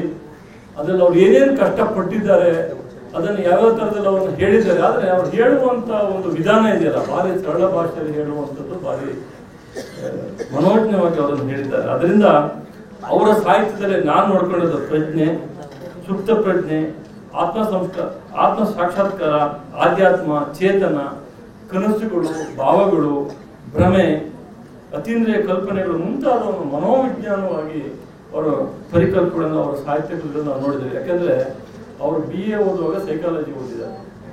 ಸೊ ಅದನ್ನೆಲ್ಲ ಅವರು ತುಂಬಾ ಚೆನ್ನಾಗಿ ಬೆಳೆದಿದ್ದಾರೆ. ಅವರು ಹೇಳಿದ ಹಾಗೆ, ಕುವೆಂಪು ಅವರು ಹೇಳಿದ ಹಾಗೆ, ವಿಶ್ವಮಾನವಾಗಿ ಹುಟ್ಟಿದ ಮನುಷ್ಯ ಬೆಳೆಯುವಾಗ ಅಲ್ಪಮಾನವನಾಗಬಾರ್ದು, ವಿಶ್ವಮಾನವಾಗಿ ಹುಟ್ಟಿ ವಿಶ್ವನಾಗಿ ಬೆಳಿಬೇಕು ಅನ್ನೋದು ಅವರ ಆಸೆ. ಅದರಿಂದ ಈಗಾಗಲೇ ರಾಮಾಯಣ ದರ್ಶನ ಬಗ್ಗೆ ಚಂದ್ರೇಗೌಡರು ಹೇಳಿದ್ದಾರೆ. ನಾನು ವಿಜ್ಞಾನದ ವಿದ್ಯಾರ್ಥಿಯಾಗಿ ರಾಮಾಯಣ ಓದೋದೇ ಬೇರೆ ಅರ್ಥ ಮಾಡ್ಕೊಳ್ಳೋದೇ ಬೇರೆ. ಸೊ ನಾನು ಜಪಾನಲ್ಲಿದ್ದಾಗ ಆ ಪುಸ್ತಕ ನನ್ನ ಜೊತೆ ಇತ್ತು. ನಾನು ರಾಮಾಯಣ ದರ್ಶನ ಬುಕ್ಕನ್ನು ಪ್ರಾಬಲಿ ಒಂದು 30-50 ಸರಿ ಓದಿರ್ಬೋದು. ಸಮಯ ಸಿಕ್ಕಾಗೆಲ್ಲ ನಾನು ರಾಮಾಯಣ ಪುಸ್ತಕ ಓದ್ತೇನೆ.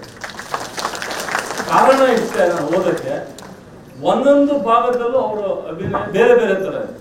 ನನಗೆ ಭಾರಿ ಇಷ್ಟ ಆಗಿದೆ ಅಂತಂದ್ರೆ, ಶಬರಿ ಕಾಯ್ತಾ ಇದ್ದಲ್ಲ, ನಿಜವಾಗ್ಲೂ ಅದು ನಂಬಕ್ಕಾಗುತ್ತಾ?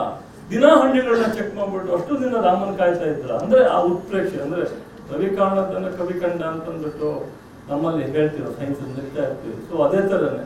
ಅದರಿಂದ ನಾನು ಅವರನ್ನು ನೋಡಿದಂಥದ್ದು ಇದರಲ್ಲಿ ಮನೋವೈಜ್ಞಾನಿಕವಾಗಿ ಯೋಚನೆ ಮಾಡಿ, ಅದೇ ಪ್ರಜ್ಞೆ ಇದೆ, ಕಾನ್ಶಿಯಸ್ನೆಸ್ ಇದೆ, ಅನ್ಕಾನ್ಶಿಯಸ್ ಬಗ್ಗೆ ಇದೆ, ಮೆಂಟಲ್ ಕಾನ್ಫ್ಲಿಕ್ಟ್ಸ್ ಅಂದ್ರೆ ಮಾನಸಿಕ ಘರ್ಷಣೆಗಳಿದೆ, ಮನೋತಂತ್ರಗಳಿದೆ, ಅಸೂಯೆ ಇದೆ, ಎಮೋಷನ್ಸ್ ಇದೆ, ಆಮೇಲೆ ಪರ್ಸನಾಲಿಟಿ ಟ್ರೈಟ್ಸ್ ಇದೆ, ಅಂದ್ರೆ ವ್ಯಕ್ತಿಯ ಗುಣವಿಶೇಷಗಳು ಮತ್ತು ಮನೋ ಅಟಿಟ್ಯೂಡ್ ಮುಂತಾದ ಹಲವಾರು ಮಾನಸಿಕ ಒಳನೋಟಗಳನ್ನು ಅಲ್ಲಿ ನೋಡ್ಬೋದು. ಅದಕ್ಕೆ ರಾಮಾಯಣ ದರ್ಶನ ರಾಮಾಯಣನ ಕಥೆ ಓದ್ತಾ ಇದ್ರೆ, ಅದರಲ್ಲೂ ಕುವೆಂಪು ಬರೆದಲ್ಲಿ ಓದ್ತಾ ಇದ್ರೆ ಕೆಲವು ಕಡೆ ಉತ್ಪ್ರೇಕ್ಷೆ ಅಂತ ನಾವು ಹೇಳ್ಬೋದು. ಆ ಉತ್ಪ್ರೇಕ್ಷೆ ಯಾವ ತರ ಮಾಡ್ಬೋದು ಅನ್ನೋದ್ರ ಬಗ್ಗೆ ಅವರು ತುಂಬಾ ಚೆನ್ನಾಗಿದೆ. ಹಾಗಾಗಿ ಓದ್ದಂಗೆ ಮತ್ತೆ ಓದ್ಬೇಕು, ಇನ್ನೊಂದ್ಸರಿ ಓದ್ಬೇಕು ಅಂತ ನಂಗೆ ಅನಿಸಿದ ಪುಸ್ತಕ ಅಂದ್ರೆ ರಾಮಾಯಣ ಪುಸ್ತಕ, ಕುವೆಂಪು ಅವರು. ಯಾಕಂದ್ರೆ ನಾನು ಮೊದಲಿನಿಂದ ಕನ್ನಡ ಬಗ್ಗೆ, ನಾವು ಕನ್ನಡ ಮೀಡಿಯಂ ಓದಿದ ಹೈಸ್ಕೂಲ್ ಅವರಿಗೆ ಮಾತ್ರ, ಆದ್ರೂ ಕನ್ನಡದ ನಾವು ಹೆಚ್ಚಿನ ಪುಸ್ತಕಗಳನ್ನ ಓದ್ತಿರೋದು ಕುವೆಂಪು ಪುಸ್ತಕಗಳನ್ನು. ಯಾಕೆಂತಂದ್ರೆ ಕುವೆಂಪು ಅವ್ರದ್ದು ನೀವಾಗಲೇ ನೋಡಿದ್ದೀರಿ, ಮಲೆನಾಡಿನ ಮದುಮಗಳು ಇರ್ಬೋದು, ಕಾನೂರು ಸುಬ್ಬಮ್ಮ ಹೆಗ್ಗಡ್ತಿ ಇರ್ಬೋದು, ನಮ್ಮ ತೀರ್ಥಹಳ್ಳಿಯಲ್ಲಿ ಏನ್ ನಡೀತದ ಆ ಕಾವ್ಯನ ಕರೆಕ್ಟಾಗಿ ಸೆರೆದಿದ್ದಾರೆ, ಅದು ಭಾರಿ ಮುಖ್ಯ. ಹಾಗಾಗಿ ಕುವೆಂಪು ಬಗ್ಗೆ ಈಗಾಗಲೇ ತಜ್ಞರಿದ್ದಾರೆ, ಅವರೆಲ್ಲ ಮಾತಾಡ್ತಾರೆ. ಆದ್ರೆ ಕುವೆಂಪುನ ನೋಡಿದ ಒಂದೇನಂತಂದ್ರೆ ಅವರು ಭಾರಿ ಸರಳ ಜೀವಿ. ಅವರು ವಿಶ್ವವಿದ್ಯಾಲಯದ ಕುಲಪತಿಗಳಾಗಿದ್ದು ಬರೀ 4 ವರ್ಷ, ಆಮೇಲೆ ಪ್ರಾಂಶುಪಾಲರಾಗಿ ಪ್ರಾಚಾರ್ಯರಾಗಿ ಮಹಾರಾಜ ಕಾಲೇಜು ಕೆಲವೇ ವರ್ಷಗಳು. ಆದ್ರೂ ಸಹ ಇಂದು ನಾವೆಲ್ಲ ಇಲ್ಲಿ ಕೂತಿದ್ದೀವಲ್ಲ, ಈಗ ಇದು ಮುಕ್ತ ಗಂಗೋತ್ರಿ ಆಗಿದೆ, ಇದನ್ನ ಮಾನಸ ಗಂಗೋತ್ರಿ ಅಂತ ಮಾಡುವಂತ ಕಲ್ಪನೆ ಇದೆಯಲ್ಲ, ಪರಿಕಲ್ಪನೆ ಇದೆಯಲ್ಲ, ಅದೇ ಬಾರಿ ಮುಖ್ಯವಾದ ವಿಚಾರ. ನೋಡಿ, ಅವತ್ತಿನ ದಿನದಲ್ಲಿ 1956 ಅಲ್ಲಿ ಮಾನಸ ಗಂಗೋತ್ರಿ ಇರ್ಬೇಕು, ಯೂನಿವರ್ಸಿಟಿ ಕ್ಯಾಂಪಸ್ ಅಂದ್ರೆ ಹಿಂಗೆ ದೊಡ್ಡದಾಗಿ ವಿಶಾಲವಾಗಿ ಇರ್ಬೇಕು, ಆಗ ರಾಜು ಜೊತೆ ಅವ್ರು ಮಾಡಿ ಜಾಗ ತಗೊಂಡು ಇದು ಮಾಡ್ಬೇಕು ಅನ್ನೋ ಒಂದು ಉದ್ದೇಶ ಇತ್ತಲ್ಲ, ಅಂದ್ರೆ ಅವ್ರ ವಿಷನ್ ಹೆಂಗಿತ್ತು ಅನ್ನೋದನ್ನ ನಾವು ಪರಿಕಲ್ಪನೆ ಮಾಡೋದು. ಅದಕ್ಕೆ ಹೇಳೋದು, ಕೆಲವು ಯುಗದಲ್ಲಿ ಒಬ್ಬೊಬ್ಬ ವ್ಯಕ್ತಿ ಬರ್ತಾರೆ, ಆ ವ್ಯಕ್ತಿಗೆ ತನ್ನದೇ ಆದ ಒಂದು ವಿಷಯ ಇರ್ತದೆ. ಕುವೆಂಪು ಅವರಲ್ಲಿ ನಮ್ಗೆ ಕಾಣ್ತಾ ಇರೋದು ಆ ಇಷ್ಟು ದೊಡ್ಡ ಕ್ಯಾಂಪಸ್ ಅನ್ನ 836 ಎಕರೆ ಹುಡುಗಾಟವಾ. ಇದು ಈಗಾದ್ರೂ ಅದನ್ನ ಮಾಡಕ್ಕಾಗುತ್ತಾ? ಈಗ ಎಲ್ಲ ವಿಶ್ವವಿದ್ಯಾಲಯಗಳು ಇದ್ದಾವೆ, 50 ಎಕರೆ 100 ಎಕರೆಗೆ ಸಾಕಾಗ್ತದೆ, ಕಷ್ಟ ಆಗ್ತಾ ಇದೆ. ಆಮೇಲೆ ಇದು ಭಾಗ ಆಗಿ ಮುಕ್ತ ಗಂಗೋತ್ರಿ ಆಗಿದೆ, ಅದು ಬೇರೆ ವಿಚಾರ. ಬಟ್ ಆದ್ರೆ ಕುವೆಂಪುರವರು ಅವಾಗಲೇ ಈ ತರ ಒಂದು ಕ್ಯಾಂಪಸ್ ಹಿಂಗ್ ಮಾಡ್ಬೋದು ಅಂತ ಒಂದು ಮಾಡಿದ್ರು ಅಂದ್ರೆ. ಆಮೇಲೆ ಇನ್ನೊಂದು ವಿಚಾರ, ನೀವು ಎಲ್ಲ ಅಧ್ಯಾಪಕರು ತಿಳ್ಕೋಬೇಕು. ನಮ್ಮಲ್ಲಿ ರಜಾ ಸಿಕ್ಕರೆ ಸಾಕು ಫಾರಿನ್ಗೆ ಹೋಗೋದು, ಇಲ್ಲ ಅಂತಂದ್ರೆ ಡೆಲ್ಲಿ ಹೋಗಿ ಬರೋದು, ಇದು ಸಮಸ್ಯೆ ಜಾಸ್ತಿ ಇದೆ. ನಾನು ಕುಲಪತಿಗಳಾದ್ಮೇಲೆ ನೋಡ್ತಾ ಇದ್ದೆ, ಎಲ್ಲರೂ ಫಾರಿನ್ ಟ್ರಿಪ್ ರಜೆಗಳನ್ನು ಬಳಸ್ಕೊಂಡು ಹೋಗ್ತಾ ಇರೋದು. ಕುವೆಂಪು ಅವರು ಎಷ್ಟು ಮೈಸೂರನ್ನ ಪ್ರೀತಿ ಮಾಡ್ತಿರೋ ಅನ್ನಕ್ಕೆ ಒಂದು ಎಕ್ಸಾಂಪಲ್ ಇದೆ. ಅವ್ರು ಮೈಸೂರು ಬಿಟ್ಟು ಬೇರೆ ಕಡೆ ಹೋಗ್ತಾನೆ ಇರಲಿಲ್ಲ. 2 ಸರಿ ಅವ್ರು ಹೊರಗಡೆ ಹೋಗಿದ್ರು. ಒಂದು, ಅವರು ರಾಮಕೃಷ್ಣ ಮಠದ ಅನುಯಾಯಿ ಕಲ್ಕತ್ತಾಕ್ಕೆ ಹೋಗಿರುತ್ತೆ ಒಂದೇ ಒಂದ್ಸರಿ. 2ನೇ ಸರಿ ಹೋಗಿದ್ದು ಜ್ಞಾನಪೀಠ ಪ್ರಶಸ್ತಿಯನ್ನು ತಗೊಂಡು ಡೆಲ್ಲಿ ಹೋಗಿ. ಈ 2 ಬಿಟ್ರೆ ಅವರು ಇಲ್ಲ ತೀರ್ಥಹಳ್ಳಿಗೆ ಹೋಗೋದು ಕಡಿಮೆ, ಮೈಸೂರಲ್ಲೇ ಇರ್ತಿದ್ರು. ಅಂದ್ರೆ ಅವ್ರು ಮೈಸೂರನ್ನ ಅಷ್ಟು ಪ್ರೀತಿ ಮಾಡ್ತಾ ಇದ್ರು. ನಾನು ಇಲ್ಲೇ ಇರಬೇಕು, ನಾವು ಇಲ್ಲೇ ಇದು ಮಾಡ್ಬೇಕು ಅಂತ. ಕುವೆಂಪು ಅಂತವ್ರು ಎಲ್ಲರೂ ಹೊರಗಡೆ ಹೋಗ್ತಿದ್ರೆ ಅವತ್ತಿನಲ್ಲಿ ಯಾರು ಎಲ್ಲೆಲ್ಲ ಕಳ್ಸ್ಕೊಡ್ತಾ ಇದ್ರು, ಅವ್ರಿಗೆ ಹೋಗ್ತಾ ಇರ್ಲಿಲ್ಲ. ಅಂದ್ರೆ ಅವರಿಗೆ ಭಾಷೆ ಬಗ್ಗೆ, ನಾಡಿನ ಬಗ್ಗೆ ಆದಷ್ಟು ಗೌರವ ಇತ್ತು. ಅದರಲ್ಲಿ ನಂಗೆ ತುಂಬಾ ಇಷ್ಟ ಆಗಿದ್ದು ಒಂದು 2 ಅವರದ ಇದನ್ನ ನಾನು ನಿಮ್ಗೆ ಹೇಳಲಿಕ್ಕೆ ಇಷ್ಟಪಡ್ತೇನೆ. ಒಂದು, ಪ್ರಾಬಲಿ ಮಾದೇವನವರು ವೈಸ್ ಚಾನ್ಸಲರ್ ಆಗಿದ್ದಾಗ ನಾನಾಗ ಜಸ್ಟ್ ರಿಸರ್ಚ್ ಸೇರಿದ್ದೆ. ಆಗ ತುಂಬಾ ಸ್ಟ್ರೈಕ್ ನಡೀತಿತ್ತು. ಈಗ ವಿಶ್ವವಿದ್ಯಾಲಯದ ಸ್ಟ್ರೈಕ್ಗಳು ನಡೀತಾ ಇರ್ತದೆ, ಆಗಲೂ ಸ್ಟ್ರೈಕ್ ನಡೀತದೆ. ಆಗ ನಮ್ಮ ಫಿಸಿಕ್ಸ್ ಸಭಾಂಗಣದಲ್ಲಿ ಏನೊಂದು ಫಂಕ್ಷನ್ ಇತ್ತು. ಆಗ ಆ ಸಭಾಂಗಣಕ್ಕೆ ದೇಜವರೇಗೌಡ ಅವರು ಕುಲಪತಿಗಳು ಅವ್ರು ಬಂದಿದ್ರು. ಹೀಗೆ ಮಾತಾಡ್ತಿರುವಾಗ ಹಿಂಗೆ ಸ್ಟ್ರೈಕ್ ಬರ್ತಾ ಇದೆ, ಹಿಂಗೆ ಇದೆ, ಹಂಗಾಗಿದೆ. ಅದಕ್ಕೆ ಮಾದೇನವರು ಸ್ವಲ್ಪ ಸೀರಿಯಸ್ ಆಗಿದ್ರು, ಸ್ವಲ್ಪ ಅವ್ರು ಸೀರಿಯಸ್ ಆಗಿದ್ರು. ಮಾದೇನವರು ಸ್ವಲ್ಪ ಸ್ಟ್ರಿಕ್ಟ್ ಇರ್ತಾರೆ.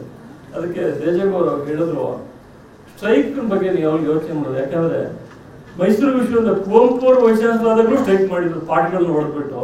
ಅದನ್ನ ಸ್ಟ್ರೈಕ್ ಮಾಡ್ತಾ ಇರ್ಬೇಕು, ಅದೇನು ಮಾಡಕ್ಕಾಗಲ್ಲ ಅಂತ. ಅಂದ್ರೆ ಅವತ್ತು ಅವ್ರು ಹೇಳಿ ಕುವೆಂಪು ಅಂತವ್ರಿಗೇನೆ ಸ್ಟ್ರೈಕ್ ಮಾಡಿದಾರೆ ಅಂದ್ಮೇಲೆ ಇನ್ನು ನಮ್ಮಂತ ಮಾದೇವನಂತವ್ರಿಗೆ ಸ್ಟ್ರೈಕ್ ಮಾಡೋದು ಏನ್ ತಪ್ಪಿದೆ, ಮಾಡ್ಲಿ ಬಿಡಿ ಅಂತ ಹೇಳ್ತಾ ಇದ್ದಾರೆ. ಅದಕ್ಕಾಗಿ ನಾನು ಅವ್ರು ಹೇಳ್ತಾ ಇರ್ತೀನಿ, ಅವ್ರದ್ದು ಇದರಲ್ಲಿ ಟೀಕೆಗಳು ಸಾಯುತ್ತವೆ, ಕೆಲಸಗಳು ಉಳಿತವೆ ಅಂತ ಅವ್ರು ಹೇಳಿದ್ದಾರೆ. ಕುವೆಂಪು ಅವ್ರಿಗೆ ಟೀಕೆ ಇರಲಿಲ್ಲ ಅಂತ, ತುಂಬಾ ಟೀಕೆಗಳಿತ್ತು. ಆದ್ರೆ ಆ ಟೀಕೆಗಳಲ್ಲಿ ಮೀರಿ ಅವ್ರು ಕೆಲಸ ಮಾಡಿದ್ರು. ಹಾಗಾಗಿ ಕುವೆಂಪು ಇವತ್ತು ನಮ್ಮ ಜಗದ ಕವಿ ಆಗಿರೋದು. ಅದ್ರ ಜೊತೆನಲ್ಲಿ ಅವ್ರು ಇನ್ನೊಂದು ಹೇಳಿದ್ದಾರೆ, ಕಣ್ಣಿನಲ್ಲಿ ನೋಡಿದ್ದೇ ಪರಮ ಸತ್ಯವಲ್ಲ. ನೋಡಿ, ತುಂಬಾ ಚೆನ್ನಾಗಿ ಹೇಳಿದ್ರು ಕವಿಯಾಗಿ ಅವರು. ಇದು ನಾನು ವಿಜ್ಞಾನ ವಿದ್ಯಾರ್ಥಿಗೆ ಅರ್ಥ ಮಾಡ್ಕೊಳ್ತೇನೆ. ಕಣ್ಣಿನಲ್ಲಿ ನೋಡಿದ್ದೇ ಪರಮ ಸತ್ಯವಲ್ಲ, ಹೃದಯದಿಂದ ನೋಡ್ತಕ್ಕಂಥ ಮತ್ತೊಂದು ಶಕ್ತಿಯೇ ಮಾನವೀಯತೆ. ಆ ಮಾನವೀಯತೆ ನಮ್ಮಲ್ಲಿ ಕಡಿಮೆ ಆಗ್ತದೆ. ಸೊ ಕಣ್ಣಿಂದ ಅಲ್ಲ ಅಂತ, ಹೃದಯದಿಂದ ನೋಡಿ ಅಂತ ಹೇಳಿ. ಅದೇ ತರನೇ ಆಗ್ಲೇ ಅವರು ಬರೆದಿದ್ರು, ಕೋಟಿ ದನವಿದ್ದರೂ ಪಟ್ಟಣವು ಗೋಳು, ಕಾಸಿಲ್ಲದಿದ್ದರೂ ಸುಖ ಹಳ್ಳಿ ಬಾಳು ಅಂತ. ಅದು ಈಗಲೂ ನಿಜವೇ? ಇದು ನಿಜ ತಾನೆ? ಅಂದ್ರೆ ಆಗ್ಲೇ ಅವ್ರ ಆತರ ಯೋಚನೆ ಮಾಡಿದ್ರಲ್ಲ ಅನ್ನೋದು ಒಂದು ಇದು. ಅದಕ್ಕಾಗಿ ಅವ್ರಿಗೆ ಭಾರಿ ಮಲ್ನಾಡು ತುಂಬಾ ಆಸೆ, ಅಲ್ಲೇ ಇರ್ಬೇಕು, ಅಲ್ಲೇ ಬದುಕಬೇಕು ಅಂತ ಭಾರಿ ಕೊನೆಗಾಲ ಹೇಳಿದ್ರಂತೆ. ಹಾಗಾಗಿ ಅವ್ರು ಯಾವಾಗಲೂ ನನ್ನ ಒಲಮೆ ಗೂಡಿಗೆ, ಮಲೆಯ ನಾಡಿಗೆ, ಮಳೆಯ ಬೀಡಿಗೆ, ಸಿರಿಯ ಚೆಲುವಿಗೆ ಗೂಡಿಗೆ ಅಂತ. ಅಂದ್ರೆ ಅಲ್ಲಿಗೆ ವಾಪಸ್ ಹೋಗ್ಬೇಕು ನಾನು ಅಂತ. ಅಂದ್ರೆ ನಾವು ನೇಚರಿಂದನೇ ಬಂದಿದ್ದೀವಿ, ಮತ್ತೆ ನೇಚರ್ಗೆ ಹೋಗ್ಬೇಕು ನಾವು. ಮಧ್ಯದಲ್ಲಿ ನಾವು ಈ ನಗರೀಕರಣ ಅಂತ ಇರೋದು, ಇದನ್ನ ನಾವು ಅರ್ಥ ಮಾಡ್ಕೋತಾ ಇಲ್ಲ.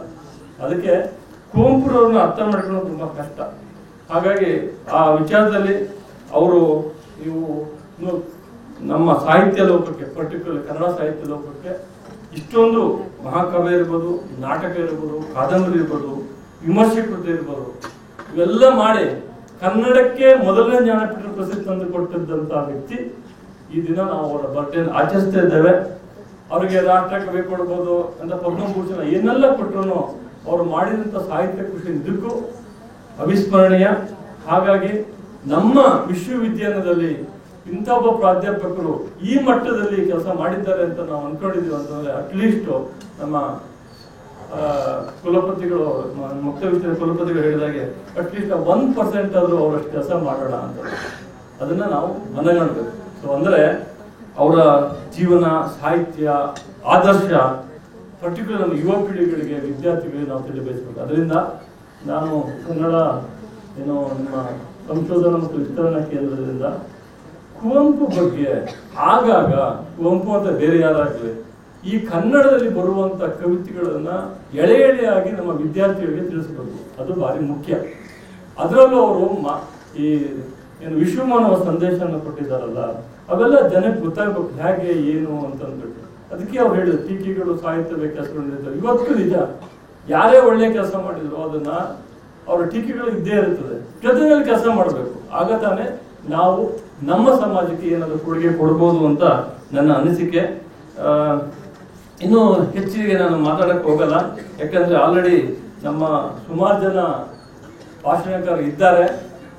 ಅವ್ರ ಬಗ್ಗೆ ಇನ್ನು ಹೆಚ್ಚಾಗಿ ಹೇಳ್ತಕ್ಕಂಥ ಕೆಲಸಗಳು ಆಗಬೇಕು.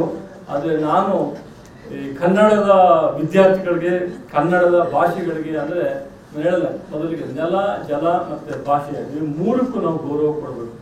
ಆ ಗೌರವ ಕೊಡಬೇಕು ಅಂತಂದರೆ ನಾವು ಸ್ವಲ್ಪ ಕನ್ನಡದ ಬಗ್ಗೆ ಹೆಚ್ಚಿನ ಗಮನ ಕೊಟ್ಟು ನಮ್ಮ ಭಾಷೆಯ ಬಗ್ಗೆ ನಾವು ಗೌರವ ಇಟ್ಟುಕೊಂಡು ಮಾಡಿದ್ದಲ್ಲಿ ಅದರಲ್ಲಿ ಕುವೆಂಪು ಥರನೇ ನಾವು ಒಂದಷ್ಟು ಕಾರಣನ ಕಲಿಬೋದು, ಓದ್ಬೋದು ಅನ್ನೋದು ನನ್ನ ಅನಿಸಿಕೆ.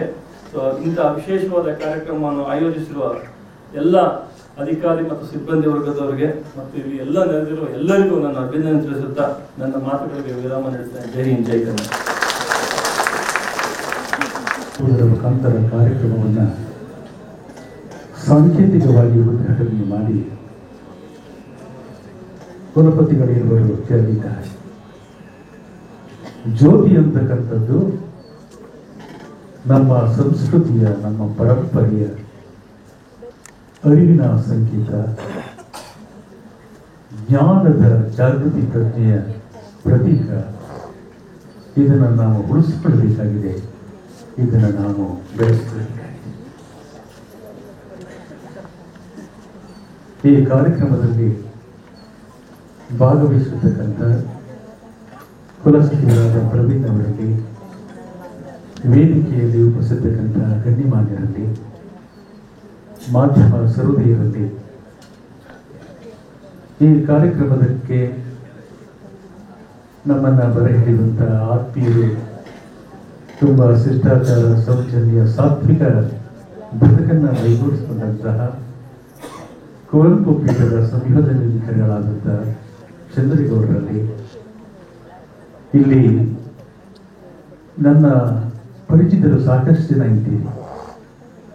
ಯಾರ ಹೆಸರನ್ನು ಹೇಳಲಿ, ಯಾರನ್ನ ಬಿಡಲಿ ಅನ್ನುವಂಥದ್ದು ನನ್ನ ಸ್ಥಿತಿ. ಸರ್ವಜ್ಞರು ಹೇಳುವ ಹಾಗೆ ಓರೆಲ್ಲ ನೆಂಟರು, ಕೇರಿಯೆಲ್ಲ ಬಳಗ, ಧಾರುಣಿಯೇ ಕುಲದೈವವಾಗಿರಲು ಯಾರನ್ನು ಬಿಡಲಿ ಸರ್ವಜ್ಞ, ಎಲ್ಲರೂ ನಮ್ಮವರೇ. ಹಾಗಾಗಿ ನಿಮ್ಮೆಲ್ಲರ ಹೃದಯಕ್ಕೆ, ಅಂತರಂಗದ ಜ್ಯೋತಿಗೆ ನನ್ನ ಭಕ್ತಿಯ ಪ್ರಣಾಮಗಳನ್ನು ಹೇಳ್ತಾ, ಕಾವ್ಯಾನಂದರ ಒಂದು ಚಿಕ್ಕ ಕವಿತೆಯೊಂದಿಗೆ ಕಾರ್ಯಕ್ರಮವನ್ನು ಪ್ರಾರಂಭ ಮಾಡ್ತಾ ಇದ್ದೇವೆ. ಯಾಕೆಂದರೆ ಕುವೆಂಪು ಅಂದರೆ ನೆನಪಾಗುವುದು ಪ್ರಕೃತಿ ವಿಸರ್ಗ.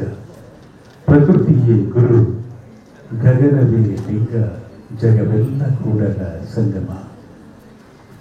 ಪ್ರಕೃತಿಯೇ ಗುರು, ಗಗನಲಿಂಗವು, ಜಗವೇ ಕೂಡಲ ಸಂಗಮ, ಜಗವೇ ಕೂಡಲ ಸಂಗಮ. ಪ್ರಕೃತಿಯೇ ಗುರು, ಗಗನಲಿಂಗವು, ಜಗವೇ ಕೂಡಲ ಸಂಗಮ, ಜಗವೇ ಕೂಡಲ ಸಂಗಮ. ಹುಡಿಯೇ ಭಸ್ಮವು, ಹುಲ್ಲೆ ಪತ್ರೆಯು, ಜಡವಿದೆಲ್ಲವು ಜಂಗಮ. ಹುಡಿಯೇ ಭಸ್ಮವು, ಹುಲ್ಲೆ ಪತ್ರೆಯು, ಜಡವಿದೆಲ್ಲವು ಜಂಗಮ. ಪ್ರಕೃತಿಯೇ ಗುರು, ಗಗನಲಿಂಗವು, ಜಗವೇ ಕೂಡಲ ಸಂಗಮ, ಜಗವೇ ಕೂಡಲ ಸಂಗಮ. ನಮ್ಮ ಪರಂಪರೆಯಲ್ಲಿ ತುಂಬ ಮೌಲಿಕವಾದ ಮಾತಿದೆ. ಹುಟ್ಟುತ್ತ ಮಗುವಾಗಿ, ಬೆಳೆಯುತ್ತ ಸಾಧಕನಾಗಿ, ಕೊನೆಯಲ್ಲಿ ಬೆಳಕಾಗಿ ನಿಲ್ಲೋದೇ ಭಗವಂತ ಮನುಷ್ಯನಿಗೆ ಕೊಟ್ಟಿರುವ ಒಂದು ಮಹತ್ವದ ಸಂದೇಶ. ಬದುಕು ಬೆಳಕಾಗಬೇಕು, ಬದುಕು ಬಯಲಾಗಬೇಕು, ಇದು ಜೀವನ. ಅದಕ್ಕಾಗಿ ಸುತ್ತಮುತ್ತ ಸಾವಿರಾರು ಉದಾಹರಣೆಗಳನ್ನು ನಮ್ಮ ಮುಂದೆ ಹರಡಿದ್ದಾನೆ. ನಮ್ಮ ಮನೆಯ ಮುಂದೆಯೋ ನಿಮ್ಮೆಲ್ಲರ ಮನೆಯ ಮುಂದೆಯೋ ಒಂದು ಮಲ್ಲಿಗೆಯನ್ನು, ಒಂದು ಸಂಪಿಗೆಯನ್ನು ನಾವು ನೀಡುತ್ತೇವೆ. ಅದು ಸೊಂಪಾಗಿ ಎತ್ತರವಾಗಿ ಬೆಳೀತದೆ. ತನ್ನ ವರ್ಷದ ಸಾಧನೆಯನ್ನ ಒಂದು ಮೊಗ್ಗಿನಲ್ಲಿ ಕೂಡಿರ್ತದೆ. ಆ ಮೊಗ್ಗು ಕಾಲಾಂತರದಲ್ಲಿ ಅರಳಿ ಹೂವಾಗ್ತದೆ. ಆ ಹೂವಿನ ಸೌರಭ, ಅದರ ಸುಗಂಧ ತನ್ನ ಸುತ್ತಲಿನ ವಾತಾವರಣದಲ್ಲಿ ಪರಿಪೂರ್ಣವಾಗಿ ಸೀಮಾತೀತವಾಗಿ ಹರಡಿ ಬಿಡುತ್ತದೆ. ತಾನು ನಿಂತ ನೆಲೆಯಲ್ಲೇ ಒಂದು ಸಾಮಾನ್ಯ ಹೂವು ಈ ಜಗತ್ತನ್ನು ಸುಂದರಗೊಳಿಸುತ್ತದೆ. ನಮ್ಮ ಬದುಕು ಹೂವಿನಂತಾಗಬೇಕು, ಕುವೆಂಪು ಅವರಂತಾಗಬೇಕು. ಇದು ಜೀವನ, ಇದು ಬದುಕು, ಇದು ಸತ್ಯ. ಸಹೋದರಿಯರೇ, ಈ ನೆಲದಲ್ಲಿ ನಾವು ಬದುಕಿದ್ದೇವೆ. ಈ ನೆಲದ ಫಲವನ್ನು ತಿಂದು ನಾವು ಬದುಕಿದ್ದೇವೆ. ಈ ನೆಲದ ಜಲವನ್ನ ಕುಡಿದು, ಜಲ ಅಂದರೆ ಸಂಸ್ಕೃತದಲ್ಲಿ ಜೀವನ ಅಂತ ಕುವೆಂಪು ಅವರ ಕಾವ್ಯದಲ್ಲಿ ತೆಗೆದುಕೊಂಡಿದ್ದ. ಈ ಮಣ್ಣಿನ, ಈ ನೆಲದ ಗಾಳಿಯನ್ನ ನಮ್ಮ ಎದೆಯೊಳಗೆ ತುಂಬಿಕೊಂಡಿದ್ದೇವೆ. ನಮ್ಮ ಬದುಕಿಗೆ ಮೆರುಗು ನೀಡುವಂತ ಸಂಸ್ಕೃತಿಯನ್ನ, ಪರಂಪರೆಯನ್ನ ಕಟ್ಕೊಂಡಿದ್ದೇವೆ. ಇವೆಲ್ಲವೂ ಕೂಡ ಜೀವದಾಯಕ, ಪ್ರಾಣ ಪೋಷಕ ಅಂತ ನಾವು ಪರಿಭಾವಿಸಬೇಕಾಗಿದೆ. ರಾಷ್ಟ್ರಕವಿ ಕುವೆಂಪು ಅವರು ಅಂದರೆ ಈ ನೆಲದ ಪುಣ್ಯ ನಮ್ಮೆಲ್ಲರ ಭಾಗ್ಯ, ಇದು ಸತ್ಯ. ಯಾಕೆ ರಾಮಾಯಣ ದರ್ಶನಂ ಅವರನ್ನು ಆಯ್ಕೆ ಮಾಡಿಕೊಂಡ್ರು? ಚಂದ್ರಗೌಡ ಹೇಳಿದರು, ಈ ದೇಶದಲ್ಲಿ ಹಲವಾರು ರಾಮಾಯಣಗಳು, 300ಕ್ಕೂ ಹೆಚ್ಚು ರಾಮಾಯಣಗಳು ಬಂದಿವೆ. ಕನ್ನಡದ ಉಪಲಬ್ಧ ಕೃತಿ ಕವಿರಾಜ ಮಾರ್ಗದಲ್ಲಿಯೂ ಕೂಡ ರಾಮಾಯಣದ ಘಟನೆಗಳು, ಕವಿಗಳ ಹೆಸರುಗಳನ್ನು ನಾವು ನೋಡ್ತೇವೆ. ನಂತರ ಪಂಪ ರಾಮಾಯಣ ಬಂತು.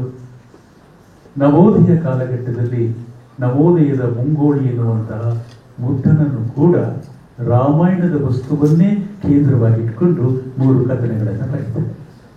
ಒಂದು ಯಕ್ಷಗಾನ ರತ್ನಾವಳಿ ಆಗ್ಬೋದು, ಶ್ರೀರಾಮ ಪಟ್ಟಾಭಿಷೇಕ.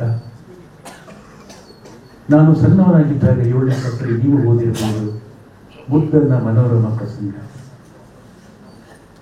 ಆತ ಅರಮನೆಯಿಂದ ಬರುವಾಗ ದೂರದಿಂದಲೇ ಕಂಡಂತ ಮನೋರಮ ಆತನನ್ನು ಸತ್ಕರಿಸಿ ಉಪಚರಿಸಿ ಎಲೆ ಅಡಿಕೆಯನ್ನು ಕೊಟ್ಟು ಮುದ್ದನಲ್ಲಿ ಒಂದು ಬೇಡಿಕೆಯನ್ನು ನಿವೇದಿಸ್ತಾಳೆ. 3-4 ದಿನ ಚಳಿಯಿದೆ, ಮಳೆ ಬರ್ತಾ ಇದೆ, ಮನಸ್ಸು ಬೇಸರದಲ್ಲಿದೆ, ಒಂದು ಕಥೆಯನ್ನು ಹೇಳಿ. ಆದರೆ ಇವತ್ತಿನ ಆಧುನಿಕ ಜನ ಕಥೆ ಕೇಳುವ, ಕಾವ್ಯ ಕೇಳುವ ಪರಿಪಾಠವೇ ಇಲ್ಲದೆ ವಸ್ತು ವ್ಯಾಧಿಯ ನೆಲೆಯಲ್ಲಿ ಮಹಲಲ್ಲಿ ನಾವು ನಿಂತಿರ್ತೇವೆ. ಇದು ಸತ್ಯ. ಯಾವ ಕಥೆಯನ್ನು ಹೇಳಲಿ ಅಂತ ಮುದ್ದನ್ನ ಕೇಳಿದಾಗ ಆಕೆ ಹೇಳ್ತಾಳೆ, ಯಾವುದಾದರೂ ಒಂದು ರಾಮಾಯಣದ ಕಥೆ. ಅದು ಸಂಸ್ಕೃತ. ಎಷ್ಟು ಚೆನ್ನಾಗಿ ಮುದ್ದನ್ನ ಹೇಳ್ತಾನೆ. ಸಂಸ್ಕೃತದಲ್ಲಿ ಹೇಳುವಾಗ ಆಕೆ ಹೇಳುವಂತ ಮಾತು, ನೀರಿಳಿಯದ ಗಂಟೊಳಲು ಕಡುಬು ತುರುಕಿದಂತಾಯಿತು.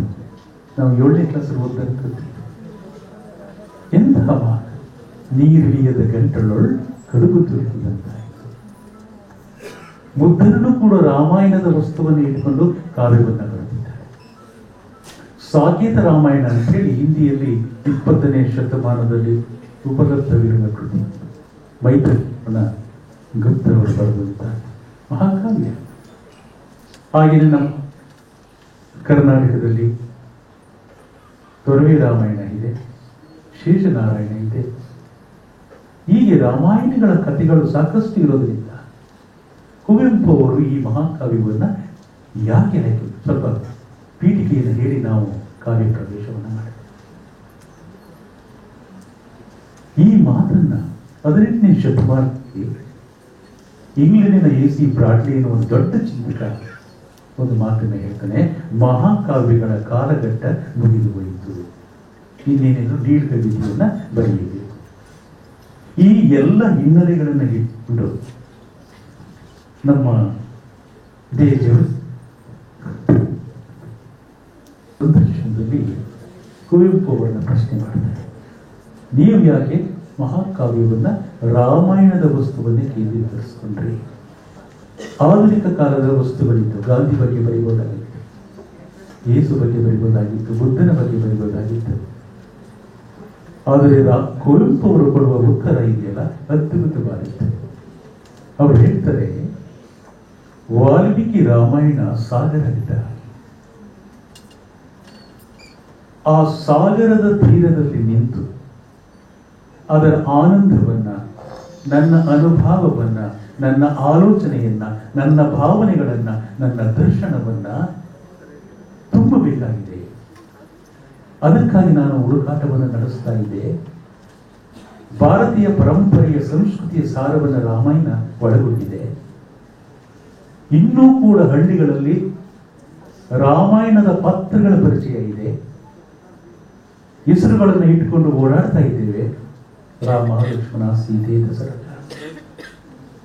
ಹಾಗಾಗಿ ನನ್ನ ಹುಡುಕಾಟಕ್ಕೆ ಸಿಕ್ಕ ವಸ್ತು ರಾಮಾಯಣ. ಇಲ್ಲಿ ವಾಲ್ಮೀಕಿಯ ಚೌಕಟ್ಟನ್ನು ಬಳಸಿಕೊಂಡು ನನ್ನ ಚಿಂತನೆಗಳನ್ನ, ನನ್ನ ಅನುಭವಗಳನ್ನ, ನನ್ನ ಭಾವನೆಗಳನ್ನ, ನನ್ನ ದರ್ಶನವನ್ನ ರಾಮಾಯಣಕ್ಕೆ ಪೂರ್ಣವಾಗಿ ಕೊಡ್ತಾ ಇದ್ದೇನೆ. ವಾಲ್ಮೀಕಿ ರಾಮಾಯಣ ತೋರಣ ಅದು. ಅವರು ಮುಂದೆ ಬರುತ್ತದೆ, ತನು ನಿನ್ನದಾದಳು, ಚೈತನ್ಯ ನನ್ನದು, ಕಥೆ ನಿನ್ನದಾದಳು, ದರ್ಶನ ನನ್ನದು ಅನ್ನುವುದನ್ನು ಮುಂದೆ ಕುವೆಂಪು ಅವರು ಹೇಳ್ತಾರೆ. ಅದಕ್ಕಾಗಿ ನಾನು ರಾಮಾಯಣವನ್ನು ಆಯ್ಕೆ ಮಾಡಿಕೊಂಡೆ ಎನ್ನುವುದನ್ನ ಹೇಳ್ತಾರೆ.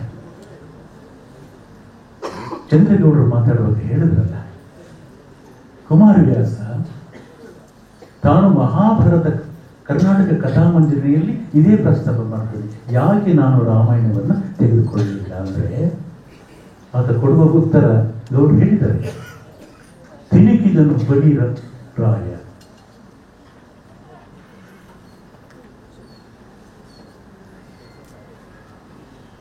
ತಿಣುಕಿದನು ಪಣಿರಾಯ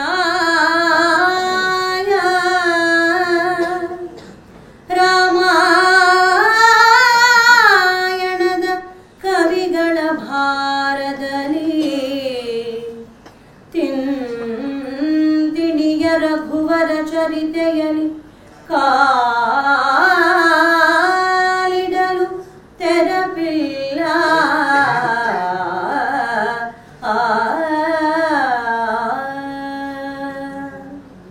ಆದಿಶೇಷ ನಿಟ್ಟುಸಿರನ್ನ ಬಿಟ್ಟಂತೆ ಭೂಮಿಯ ಭಾರಕ್ಕಲ್ಲ, ಆ ಭೂಮಿಯಲ್ಲಿರ್ತಕ್ಕಂಥ ಜನರ ಭಾರಕ್ಕೂ ಅಲ್ಲ, ರಾಮಾಯಣವನ್ನು ಬರೆದಂತ ಕವಿಗಳ ತೂಕದಿಂದ ನಿಟ್ಟುಸಿರನ್ನ ಬಿಟ್ಟ. ಏನು ಹೋಲಿಕೆಯನ್ನ ಕೊಡ್ತಾನೆ, ತಿರುಗಿದನು ಪಣಿರಾಯ ರಾಮಾಯಣದ ಕವಿಗಳ ಭಾರದಲ್ಲಿ. ತಿಂತಿಣಿಯ ರಘುವರರ ಚರಿತ್ರೆಯಲ್ಲಿ ಕಾಲಿಡಲು ತೆರಪಿಲ್ಲ, ಕಾಲಿಡ ಜಾಗನೇ ಇಲ್ಲ, ಅಷ್ಟೊಂದು ರಾಮಾಯಣಗಳು ಇಲ್ಲಿ ಬರಬಹುದು. ಇಂತಹ ಸಂದರ್ಭದಲ್ಲಿ ಕುವೆಂಪು ಅವರ ರಾಮಾಯಣ ಇವತ್ತು ಕನ್ನಡಿಗರ ನಾಲಿಗೆಯಲ್ಲಿ ನಲಿದಾಡುವ ರಾಮಾಯಣ ಇದ್ರೆ ಅದು ರಾಮಾಯಣ ದರ್ಶನ ಕುವೆಂಪು ವಿರಚಿತ. ಏನಿದೆ ಇದರಲ್ಲಿ? ಭಾಷೆಯ ಶ್ರೀಮಂತಿಕೆ ಇದೆ, ಪಾತ್ರಗಳ ಪ್ರಭುತ್ವ ಇದೆ, ಪ್ರಾಕೃತಿಕ ಸೌಂದರ್ಯ ಇದೆ, ಮೇರು ಛಂದಸ್ಸಿದೆ. ಅಷ್ಟೇ ಅಲ್ಲ,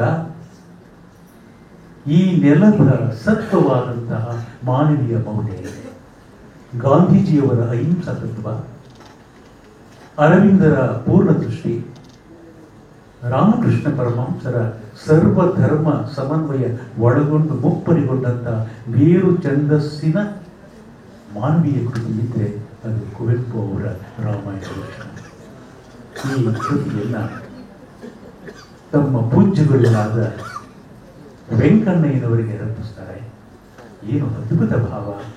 ಇದು ಮುಗಿಸಿದಂತೆಯೇ ಈ ಬೃಹತ್ ಗಾನಮ ನಿಮ್ಮ ಸಿರಿ ಅಡಿ ಒಪ್ಪಿಸಲಿಕ್ಕೆ ಓ ಪ್ರಿಯ ಗುರುವೇ. ಇದೋ ಮುಗಿಸಿ ತಂದಿಹೆನ್ ಈ ಬೃಹತ್ ಗಾನಮಂ ನಿಮ್ಮ ಸಿರಿಯಡಿಗೊಪ್ಪಿಸಲ್ಗೆ ಓ ಪ್ರಿಯ ಗುರುವೇ. ಕರುಣಿಸಿ ನಿಮ್ಮ ಹರಕೆಯ ಬಲದ ಶಿಷ್ಯನಂ ಕಾವ್ಯವಂ ಕೇಳುವುದು ಕೃಪೆಗೆ ಕೃತಕೃತ್ಯನಂ ಧನ್ಯನಂ ಮಾಡಿ ನೀ ಮುದಯ ರವಿಗೈ ತಂದು ಕೇಳಲೆಳಸಿದಿರಂದು ಕಿರುಗವನಗಳ ನೋಡಿ ಮೆಚ್ಚಿಸಿದೆನು ಅನಿತರೊಳೆ ಬೈಗಾಯ್ತು. ಮತ್ತೊಮ್ಮೆ ಬರುವೆ ದಿನವೆಲ್ಲವೂ ಕೇಳ್ವೆನು ಓದುವೆಯಂತೆ ರಾಮಾಯಣಂ ಅದು ವಿರಾಮಾಯಣಂ ಕಣ ಎಂದು ಮನೆಗೈದಿದಿರಿ ದಿಟಂ ದಿಟದ ಮನೆಗೈದಿದಿರಿ.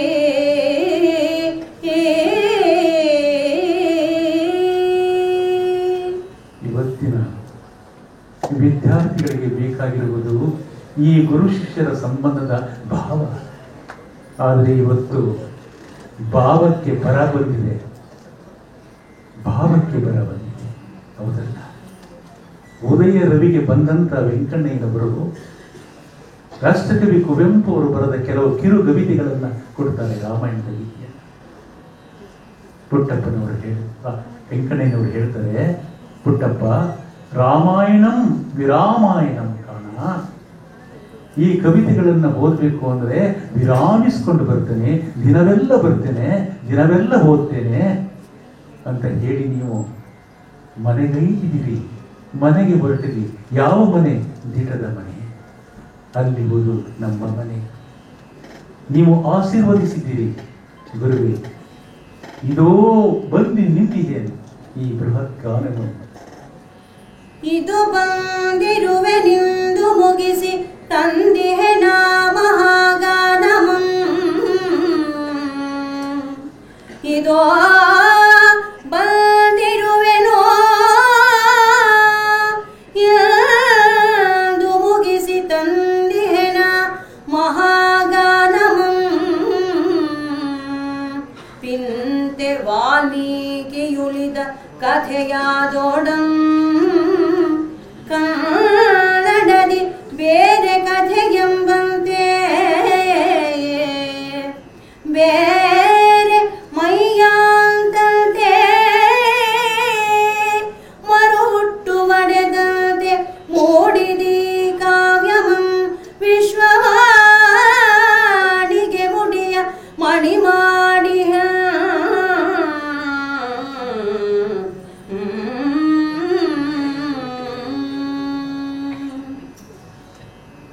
ಇದು ವಾಲ್ಮೀಕಿಯು ಉಳಿದ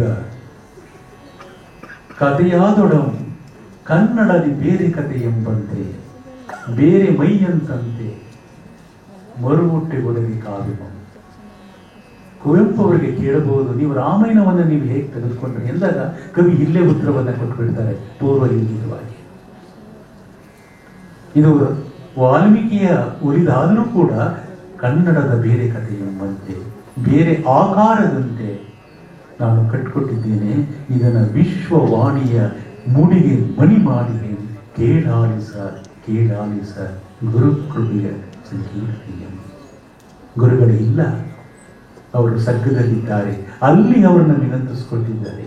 ನೀವು ಅಲ್ಲಿ ಬಂದಿರತಕ್ಕಂಥ ಎಲ್ಲ ಕವಿ ಸಮೂಹಕ್ಕೆ ಅಧ್ಯಕ್ಷರಾಗಿದ್ದೀರಿ. ಗುರುಗಳೇ, ಈ ಕೃತಿಯನ್ನ ಪರಿಚಯಿಸಿ ಅವರ ಆಶೀರ್ವಾದವನ್ನು ನನಗೆ ಕೊಡಿ. ಆ ವಿನಂತಿಯ ಭಾವ ಇದೆಯಲ್ಲ, ಆ ಪ್ರತಿಯೊಬ್ಬ ವಿದ್ಯಾರ್ಥಿಯ ಅಂತರಂಗದಲ್ಲಿ ಕಾಪಿಟ್ಟುಕೊಳ್ಬೇಕಾದ ನಿಲುವು. ಗುರು ಶಿಷ್ಯ ಸಂಬಂಧ ಚನ್ನಬಸವಣ್ಣನವರು ಹೇಳ್ತಾರೆ, ಗುರು ಶಿಷ್ಯ ಸಂಬಂಧವನ್ನೇನೆಂದು ಭವಿಸುವೆನಯ್ಯ, ಜ್ಯೋತಿಯಿಂದ ಒದಗಿದ ಜ್ಯೋತಿಯಂತಿರಬೇಕು, ದರ್ಪಣದಲ್ಲಡಗಿದ ಪ್ರತಿಬಿಂಬನಂತಿರಬೇಕು, ಕೂಡಲ ಚೆನ್ನ ಸಂಗಯ್ಯನ ನೆಲದ ಮರಿಚಿಕೆಯಂತಿರಬೇಕು. ಇದು ಭಾರತೀಯ ಪರಂಪರೆ. ಒಂದು ಮೀನದ ಬತ್ತಿಯನ್ನು ಹಚ್ಚಿಕೊಂಡು ಇನ್ನೊಂದು ಮೀನದ ಬತ್ತಿಗೆ ಹಚ್ಚಿದರೆ ಹೊರಗಡೆ ಬಂದಂಥವರು ಯಾವುದನ್ನು ಯಾವುದು ಬೆಳೆತು. ಈ ವಿನೀತ ಭಾವವನ್ನು ನೋಡ್ತೇವೆ. 4 ಸಂಪುಟಗಳಲ್ಲಿ ಈ ಮಹಾಕೃತಿ ಅಂತರ್ಗತವಾಗಿದೆ. ಇದನ್ನು ಸಂಪುಟಂ ಅಂತ ಕರೀತಾರೆ. ಅಯೋಧ್ಯ ಸಂಪುಟಂ, ಕಿಷ್ಕಿಂಧ ಸಂಪುಟಂ, ಲಂಕಾ ಸಂಪುಟಂ ಮತ್ತು ಶ್ರೀ ಸಂಪುಟ.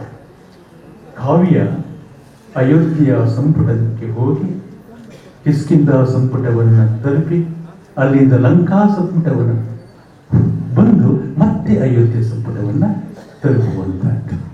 ಒಂದೊಂದು ಸಂಪುಟದಲ್ಲೂ ಉಪಅಧ್ಯಾಯಗಳಿವೆ. ಅಯೋಧ್ಯ ಸಂಪುಟದಲ್ಲಿ 11 ಉಪಅಧ್ಯಾಯಗಳು, ಸಂಚಿಕೆಗಳು ಅಂತ ನಾವು ಕರೀತೇವೆ. ಪರ್ವಗಳು ಕರೆದಂಗೆ, ಗತಿ ಕರೆದಂಗೆ. ಕಿಷ್ಕಿಂಧ ಸಂಪುಟದಲ್ಲಿ 12 ಉಪ ಅಧ್ಯಾಯಗಳು, ಲಂಕಾ ಸಂಪುಟದಲ್ಲಿ 14 ಅಧ್ಯಾಯಗಳು, ಹಾಗೂ ಕೊನೆಯ ಸಂಪುಟ ಶ್ರೀ ಸಂಪುಟದಲ್ಲಿ 13 ಅಧ್ಯಾಯಗಳನ್ನು ಒಳಗೊಂಡು 50 ಸಂಚಿಕೆಗಳನ್ನು ರಾಮಾಯಣ ದರ್ಶನ ಒಳಗೊಂಡಿದೆ. ಅದರ ಮೊದಲನೆಯ ಸಂಚಿಕೆಯೇ ಕವಿಕೃತ ದರ್ಶನ, ಮಾನವೀಯ ಮೌಲ್ಯಗಳನ್ನು ಒಳಗೊಂಡ ದರ್ಶನ. ಪ್ರತಿ ಸಂಚಿಕೆಯೂ ಕೂಡ ಮನುಷ್ಯನ ಕಡೆಗೆ ತೆಗೆದುಕೊಂಡು ಹೋಗ್ತದೆ. ಇವತ್ತು ನಮ್ಮಗಳ ಕೈಯಲ್ಲಿ ಕುವೆಂಪು ಅವರನ್ನ 2 ಬಾರಿ ನಾನು ದರ್ಶನ ಮಾಡಿದ್ದೇನೆ. ನಾನು ಇಂಜಿನಿಯರಿಂಗ್ ವಿದ್ಯಾರ್ಥಿಯಾಗಿದ್ದೆ. 1986-87ರ ಕಾಲಘಟ್ಟದಲ್ಲಿ ನಾನು ನ್ಯಾಷನಲ್ ಇನ್ಸ್ಟಿಟ್ಯೂಟ್ ಆಫ್ ಇಂಜಿನಿಯರಿಂಗ್ ಕಾಲೇಜಲ್ಲಿ ಓದುವಾಗ ನಾನು, ನಮ್ಮ ಸಹೋದರರಾದಂಥ ದೇವನೂರ ಮಹಾದೇವ ಅವರು, ಕೆ ರಾಮದಾಸ್ ಅವರು, ಶ್ರೀರಾಮ ಅವರು ಒಂದು ನಿಲುವಳಿಯನ್ನು ಮಂಡಿಸಿದರು. ಗಂಗಾ ಕಾವೇರಿ ಸೇರಲಿ, ಭಾರತ ಉಳಿಯಲಿ ಅಂತ. ಅದಕ್ಕೆ ನಾನು ಅಕ್ಷರಗಳು ಚೆನ್ನಾಗಿದ್ದು ಡ್ರಾಯಿಂಗ್ ಪೆನ್ನಲ್ಲಿ ನಾನು ಬರೆಕೊಂಡು ನಮ್ಮ ಅಣ್ಣ ಹೇಳಿದ ಮಾತುಗಳನ್ನು, ರಾಮದಾಸ್ ಅವರು ಹೇಳಿದ ಮಾತುಗಳನ್ನು ಕುವೆಂಪು ಅವರಂತ ಸಿಗ್ನೇಚರ್ ಮಾಡಕ್ಕೆ ನನ್ನ ಪೆನ್ನನ್ನು ಕೊಟ್ಟು ಅವರು ಸಿಗ್ನೇಚರ್ ಮಾಡಿದ ಆ ಲೇಖನಿ ಪೆನ್ನು ಇನ್ನೂ ಇದೆ. ಅದು ನನ್ನ ಭಾಗ್ಯ. ತಾಂತ್ರಿಕತೆ ಯಾವುದಾದ್ರೇನು, ಮೆಡಿಕಲ್ ಯಾವುದಾದ್ರೇನು, ನಮಗೆ ಸಾಹಿತ್ಯ ಅಂತಕ್ಕಂಥದ್ದು ಬದುಕನ್ನು ಅರಳಿಸುವ ಒಂದು ಆಯಾಮ ಅನ್ನೋದನ್ನು ನೀವು ತಿಳ್ಕೋಬೇಕಾಗಿದೆ. ಈ ನೆಲೆಯಲ್ಲೇನೆ ಯಶವಂತ್ ಚಿತ್ತಾಲರು ಒಂದು ಮಾತನ್ನು ಹೇಳ್ತಾರೆ, ನಾವು ಮನುಷ್ಯರಾಗಿ ಹುಟ್ಟಿಲ್ಲ, ಮನುಷ್ಯರಾಗಲು ಹುಟ್ಟಿದ್ದೇವೆ. ಅದಕ್ಕಾಗಿ ಕಾವ್ಯ ಬೇಕು, ಸಾಹಿತ್ಯ ಬೇಕು. ಹೌದಲ್ಲ? ಈ ನೆಲೆಯಲ್ಲಿ ನಾವು ಕುವೆಂಪು ಅವರ ಪ್ರಕೃತಿಯನ್ನ, ಆ ನಿಸರ್ಗವನ್ನ ಅನುಭವಿಸಬೇಕಾಗಿದೆ. ನಾವು ವರ್ಣಸದಲ್ಲಿ ಅನುಭವಿಸಬೇಕಾಗಿದೆ. ಅನುಭವದ ಕವಿ ಕುವೆಂಪು. ಹೀಗೆ ಈ 50 ಸಂಪುಟಗಳಲ್ಲಿ ನಿಸರ್ಗ ಅಂತಕ್ಕಂಥದ್ದು ಹಾಸುಹೊಕ್ಕಾಗಿದೆ. ಅದರ ಮೊದಲ ಸಂಚಿಕೆಯನ್ನು ಈಗ ನಾವು ಪ್ರಾರಂಭ ಮಾಡ್ತಿದ್ದೆ. ರಾಮಾಯಣದ ಕಥೆಯನ್ನು ನಾರದರು ವೀಣೆಯ ಮುಖಾಂತರ ವಾಲ್ಮೀಕಿಗೆ ಹಾಡಿದರು. ಇದು ಗಾನ, ಕಾವ್ಯ ಅಲ್ಲ, ಬರೆದದ್ದಲ್ಲ, ಇದು ಮಹಾಗಾನ. ಈ ಬೃಹತ್ ಗಾನಮಂ ಅಂತ ಹೇಳ್ತಾರೆ. ಶ್ರೀರಾಮನ ಕಥೆಯನ್ನು ಮಹರ್ಷಿ ನಾರದ ವೀಣೆಯು ಕೇಳಿದರು. ಶ್ರೀರಾಮ ಕಥೆಯಂ ಮಹರ್ಷಿ ನಾರದ ವೀಣೆಯಂ ಕೇಳು, ಕಣ್ಗಾವರೆಯೊಳಶ್ರುರಸ ಮುಗುವನ್ನೆಗಂ ರೋಮ ಹರ್ಷದಾಳ್ದು ಸಹೃದಯಂ ವಾಲ್ಮೀಕಿತಾಂ ನಡೆತದನಾತ್ಮ ಸುಖೇ ಕೇಳ್ ತಮಸಾ ನದಿ ತಟಿಗೆ ತೇಜಸ್ವಿ ತರುಣಂ ತಪೋವಲ್ಕಲ ವಸ್ತ್ರ ಶೋಭಿ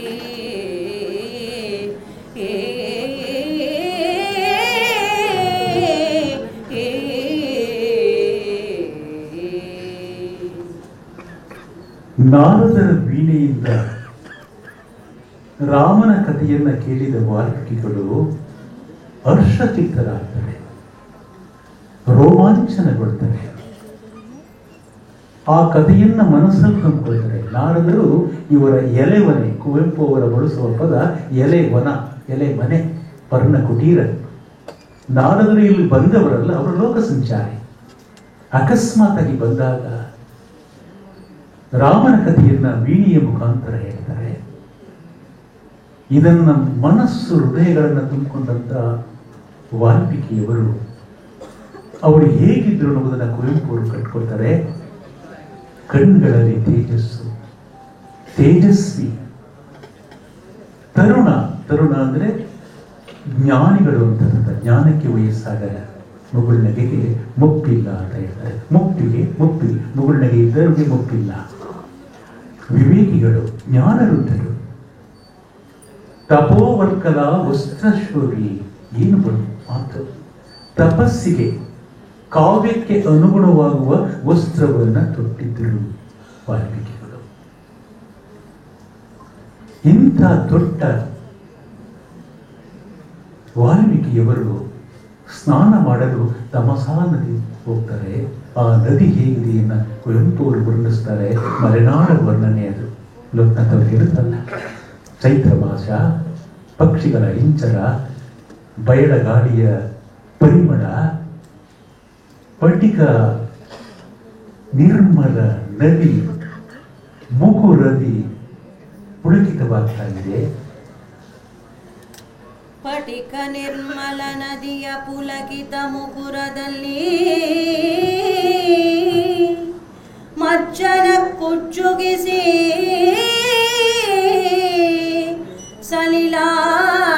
ಸಲಿಲಾವಗಾಹಕ್ಕೆ ಸೋಪಾನಗಳನಿಳಿದು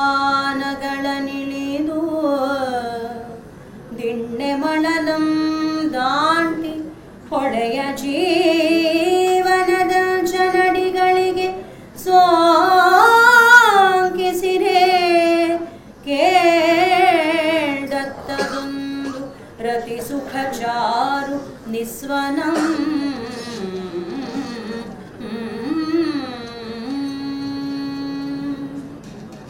ತಮಸಾ ನದಿ ಕನ್ನಡಿಯಾಗಿದೆಯಂತೆ. ಮುಕುರ, ಪುಳಕಿತ ಮುಕುರ, ಮಜ್ಜನ ಉಜ್ಜುಗಿಸಿ ಎಂತ ಪ್ರತ್ಯಯ ನೋಡಿ. ಉಜ್ಜುಗಿಸಿ, ಉದ್ಯೋಗಿಸಿ ಸ್ನಾನ ಮಾಡಲು ಹೋಗ್ತಾ ಇದ್ದಾರೆ. ಸಲಿಲಾವಗಾವಕ್ಕೆ ಸೋಪಾನಗಳಲ್ಲಿ ಆ ನದಿಯ ಮೆಟ್ಟಿಲುಗಳು ಮೆಟ್ಟಿಲ ಕಾಣಿಸ್ತಾ ಇವೆ. ಮೆಟ್ಟಿಲಿದೆ ನದಿಗೆ. ಮರಳ ದಿನ್ನೆ ಮರಳಂ ದಾಟಿ, ದಿನ್ನೆ ಇದೆ, ಮರಳಿದೆ, ಅದನ್ನು ದಾಟಿ ವಾಲ್ಮೀಕಿಯವರು ಸ್ನಾನ ಮಾಡಕ್ಕೆ ಬರ್ತಾ ಇದ್ದಾರೆ. ಒಳೆ ಜೀವನದಿ ಅಂಚಿನಡೆಗೆ ಸೋಂಕಿಸಿದೆ. ಇಲ್ಲಿ ಜೀವ ಅಂತ ಹೇಳ್ತಾರೆ. ನದಿ ಜೀವ. ಜಲವೇ ಸಕಲ ಕುಲಕ್ಕೆ ತಾಯಿ ಎನ್ನುವುದನ್ನು ಕನಕದಾಸರು ಹೇಳ್ತಾರೆ. ಇಲ್ಲಿ ಜೀವ.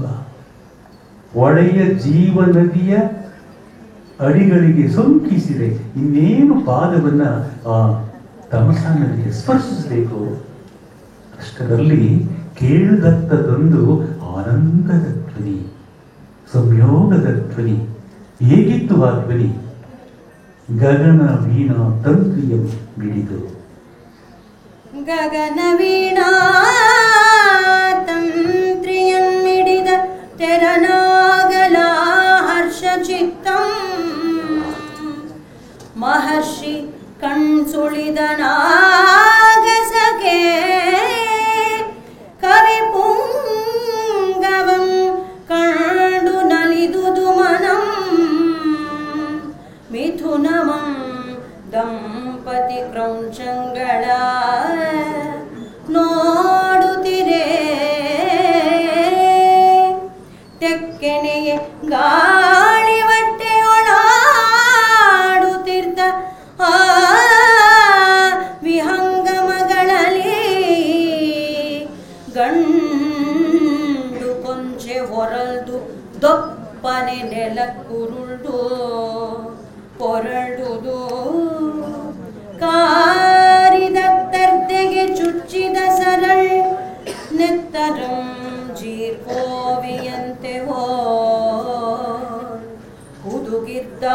ಹಿಂದೆ ಕಾರೊಡಲ ಬಿಲ್ಲವನುರದೆ ಚಿಮ್ಮಿ ತುಡುಕಿದನದಂ ಮಾಂಸದೊಲವಿಂದೆ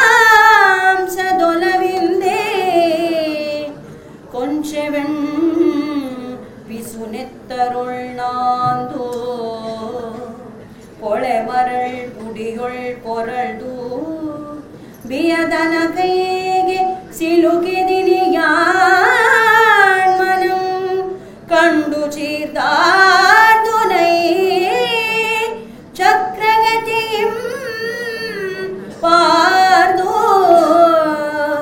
ಗಿರಿವನಾಚಿಚ್ಚೇತನವೇ ಚೀತ್ಕರಿಸುವಂತೆ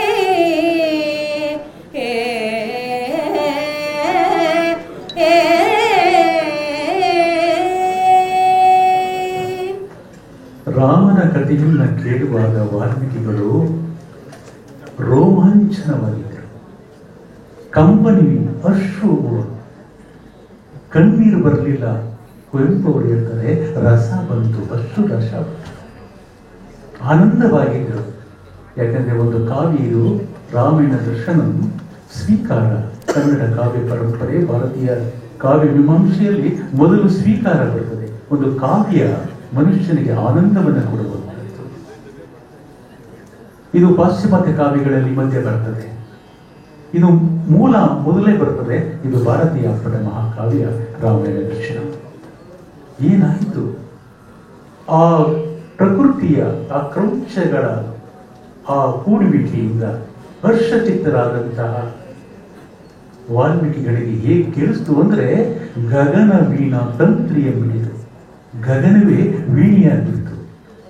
ಮೊದಲು ಹಾಡೋದಲ್ಲ ಶುಭ, ಗಗನವೇ ಲಿಂಗ ಜಗವೆಲ್ಲ ಕೂಡಲ ಸಂಗಮ. ಗಗನವೇ ವೀಣೆಯಾಯಿತು. ಆ ವೀಣೆಯ ನಾದ ಇಡೀ ಲೋಕವನ್ನ ಆವರಿಸಿ ಹರ್ಷಚಿತ್ತರಾದರು ವಾಲ್ಮೀಕಿ. ಎಲ್ಲಿಂದ ಬಂತು ಈ ಧ್ವನಿ ಅಂತ ಹೇಳಿ, ಸುಳಿದಾಗಸಕ್ಕೆ ಕಣ್ ಸುಳಿದನು ಆಗಸಕ್ಕೆ ಕವಿ ಪುಂಗವ. ಇಲ್ಲಿ ಕವಿಯಾದರು. ನಾರದರು ವೀಣೆಯಿಂದ ಹೇಳುವಾಗ ಅವರು ಸರುದಿಯರು, ಕೇಳಿದರಷ್ಟೇ. ಯಾವಾಗ ಒಬ್ಬ ವ್ಯಕ್ತಿ ಈ ಲೋಕದ ಕಷ್ಟ ಸುಖಗಳಿಗೆ ಸ್ಪಂದಿಸ್ತಾನೋ ಅವನು ಕವಿಯಾಗ್ತಾನೆ. ಕರುಣೆಗೆ ಕಣ್ಣಾಗದವನು ಕವಿಯಾಗ್ಲಿಕ್ಕೆ ಸಾಧ್ಯ ಇಲ್ಲ. ಋಷಿಯ ಸಂಸ್ಕೃತದಲ್ಲಿ ಬರ್ತದೆ, ನಾ ಅನ್ ಋಷಿ ಈ ಕೃತಿ ಕಾವ್ಯ. ಋಷಿಯಾಗದವನು ಕವಿಯಾಗುವುದಕ್ಕೆ ಸಾಧ್ಯ ಇಲ್ಲ. ಈಗ ಕವಿಯಾದರು. ನೋಡ್ತಾರೆ, ಕಂಡು ನಲಿದುದು ಮನಂ ಮಿಥುನಂ ದಂಪತಿ ಕ್ರೌಚಂಗಡ. ಆನಂದ ಆಯಿತು.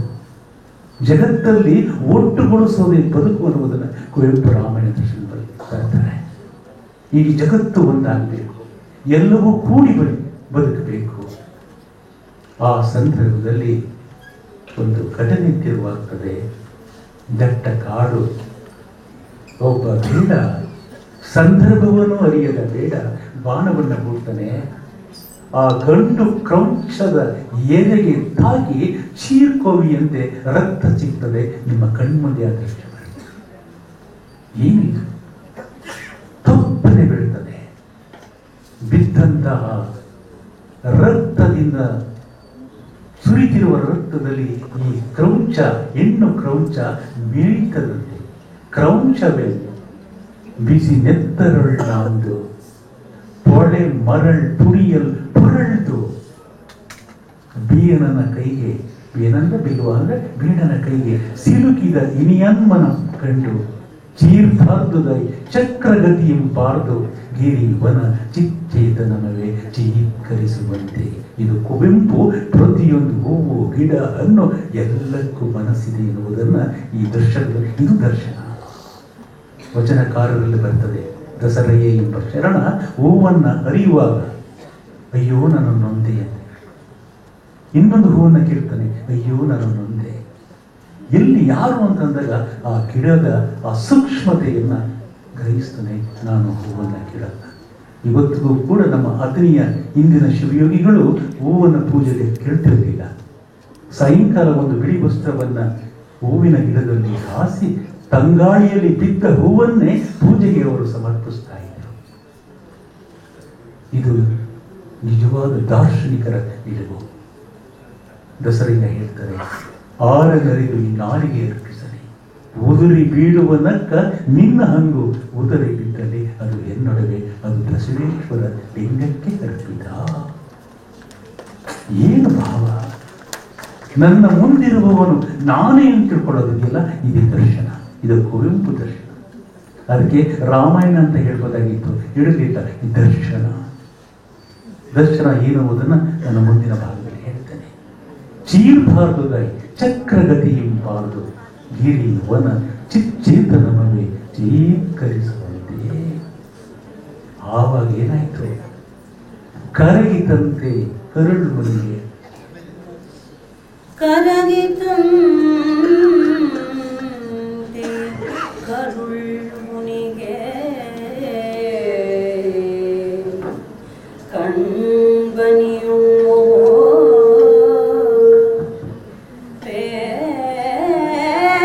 ವೇದನೆಯ ಕರ್ಮುಗಿಲ್ ತೀವಿ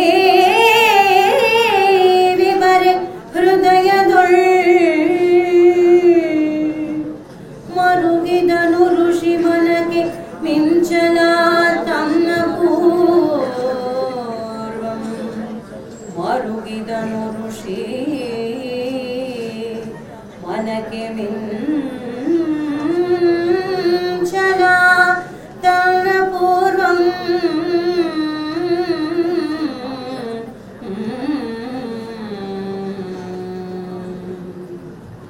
ಕರಗಿದಂತೆ ಕರುಣ್ ಮುನಿ. ಮುನಿ ಅಂದ್ರೆ ಮೌನದಲ್ಲಿರುವವನ ಮುನಿ. ನಮಗ್ ಕರಗಲ್ಲ. ಯಾಕೆ ಹೇಳಿ? ನಾವು ಆಧುನಿಕ ಮನುಷ್ಯರು, ನಮಗೆ ಕೊರಳ ಧ್ವನಿ ಜಾಸ್ತಿ ಇದೆ, ಕರುಣ ಧ್ವನಿ ಕಡಿಮೆಯಾಗಿದೆ. ಅದಕ್ಕೆ ಹರ್ಚಾಡ್ತಿದ್ದೀವಿ ನಾವು, ಹೌದಲ್ಲ ಹೇಳಿ? ಮಾಧ್ಯಮಗಳಲ್ಲಿ ನೀವು ನೋಡಿ, ಟಿವಿಗಳಲ್ಲಿ ನೀವು ಕಿರುಚಾಟ, ಇದು ಕೊರಳ ಧ್ವನಿ. ಕುವೆಂಪುದು ಕರುಣ ಧ್ವನಿ, ಅದು ತಾಯಿಯ ಧ್ವನಿ, ಅಂತಃಕರಣ ಧ್ವನಿ. ತಾಯಿ ಅಂದ್ರೆ ಬೇರೆ ಏನು ಅಲ್ಲ. ಕವಿ ಬರೀತಾನೆ, ಕೊಡೆಯಿಲ್ಲದೆ ಮಳೆಯಲ್ಲಿ ನೆನೆದು ಬಂದೆ. ಕೊಡೆ ಅಂದ್ರೆ ಗೊತ್ತಲ್ಲ, ಛತ್ರಿ. ಕೊಡೆಯಿಲ್ಲದೆ ಮಳೆಯಲ್ಲಿ ನೆನೆದು ಬಂದೆ. ಅಪ್ಪ ಬೈದರು, ಅಣ್ಣ ಬೈದರು, ತಮ್ಮ ಬೈದರು, ಆದರೆ ನನ್ನವ್ವ ತನ್ನ ಸೀರೆಯ ಸೆರಗಿನಿಂದ ನನ್ನ ತಲೆಯನ್ನು ಒರೆಸುತ್ತಾ ಚೆನ್ನಾಗಿಯೇ ಬೈದರು ನನ್ನನ್ನಲ್ಲ, ಮಳೆಯನ್ನ. ಇದು ಅಂತಃಕರಣ. ಈ ಭಾವ ನಮಗಾಗಿ. ಕರಗಿದಂತೆ ಕರುಳು ಮನೆಗೆ, ವೇದನೆಯ ಕರ್ಮಗೆ ಹೃದಯವನ್ನು ಆವರಿಸಿತು. ಹೃದಯವನ್ನು ಆವರಿಸಿತು ಆ ಕಪ್ಪು ಮೋಡ. ಮನಕ್ಕೆ ಯಾಕೆಂದ್ರೆ ನಾನೂ ಕೂಡ ಒಂದು ಕಾಲಘಟ್ಟದಲ್ಲಿ ಅಮಾಯಕ ಪ್ರಾಣಿಗಳನ್ನ ಹೊರಟಿದ್ದೆ, ಹಿಂಸೆ ಮಾಡ್ತಾ ಇದ್ದೆ, ಇವನು ಕೂಡ ಮಾಡ್ತಾ ಇದ್ದಾನೆ. ಮನಕ್ಕೆ ಮಿಂಚಲ ತನ್ನ ಪೂರ್ವಂ, ಕುವೆಂಪು ಅವರ ಮಾತು. Flash back. ಮನಕ್ಕೆ ಮಿಂಚಲ ತನ್ನ ಪೂರ್ವದ ಇತಿಹಾಸ ಗೊತ್ತಾಯಿತು. ಅದನ್ನ ಹೇಳ್ತಾರೆ ಬೇಡನಿಗೆ, ಮಾನ್ ನಿಷಾದನೆ ಮಾನ್, ಮಾನ್ ಕೊಲೆ ಸಾಲ್ಗು ಮೈಯ ಮಾನ್ ನಿಷಾದನೆ ಮಾನ್ ಕೊಲೆ ಸಾಲ್ಗು ಮೈಯೋ ಮಾನ್ ನಲಿಯುತ್ತಿರೆ ಬಾನ್ ಬನದ ತೊರೆ ಮಲೆಯ ಭುವನ ಕವನಂ ಸುಖದ ಸಂಗೀತಕ್ಕೆ ವಿಷಾದಂ ಶ್ರುತಿಯೊಡ್ಡಿ ಕೆಡೆಸುವೆಯೇ. ನಾನು ಕಾಲದೊಳ್ ನಿನ್ನ ಒಲೆ ಕೊಲೆಯ ಕಲೆಯಲ್ಲಿ ಕೋವಿದನಾಗಿ ಮಲೆತಿರ್ದೆನೆ. ನಾರದ ಮಹಾಋಷಿಯ ದಯಗಣ ಕರುಣೆಯಂ ಕಲಿತೆಂ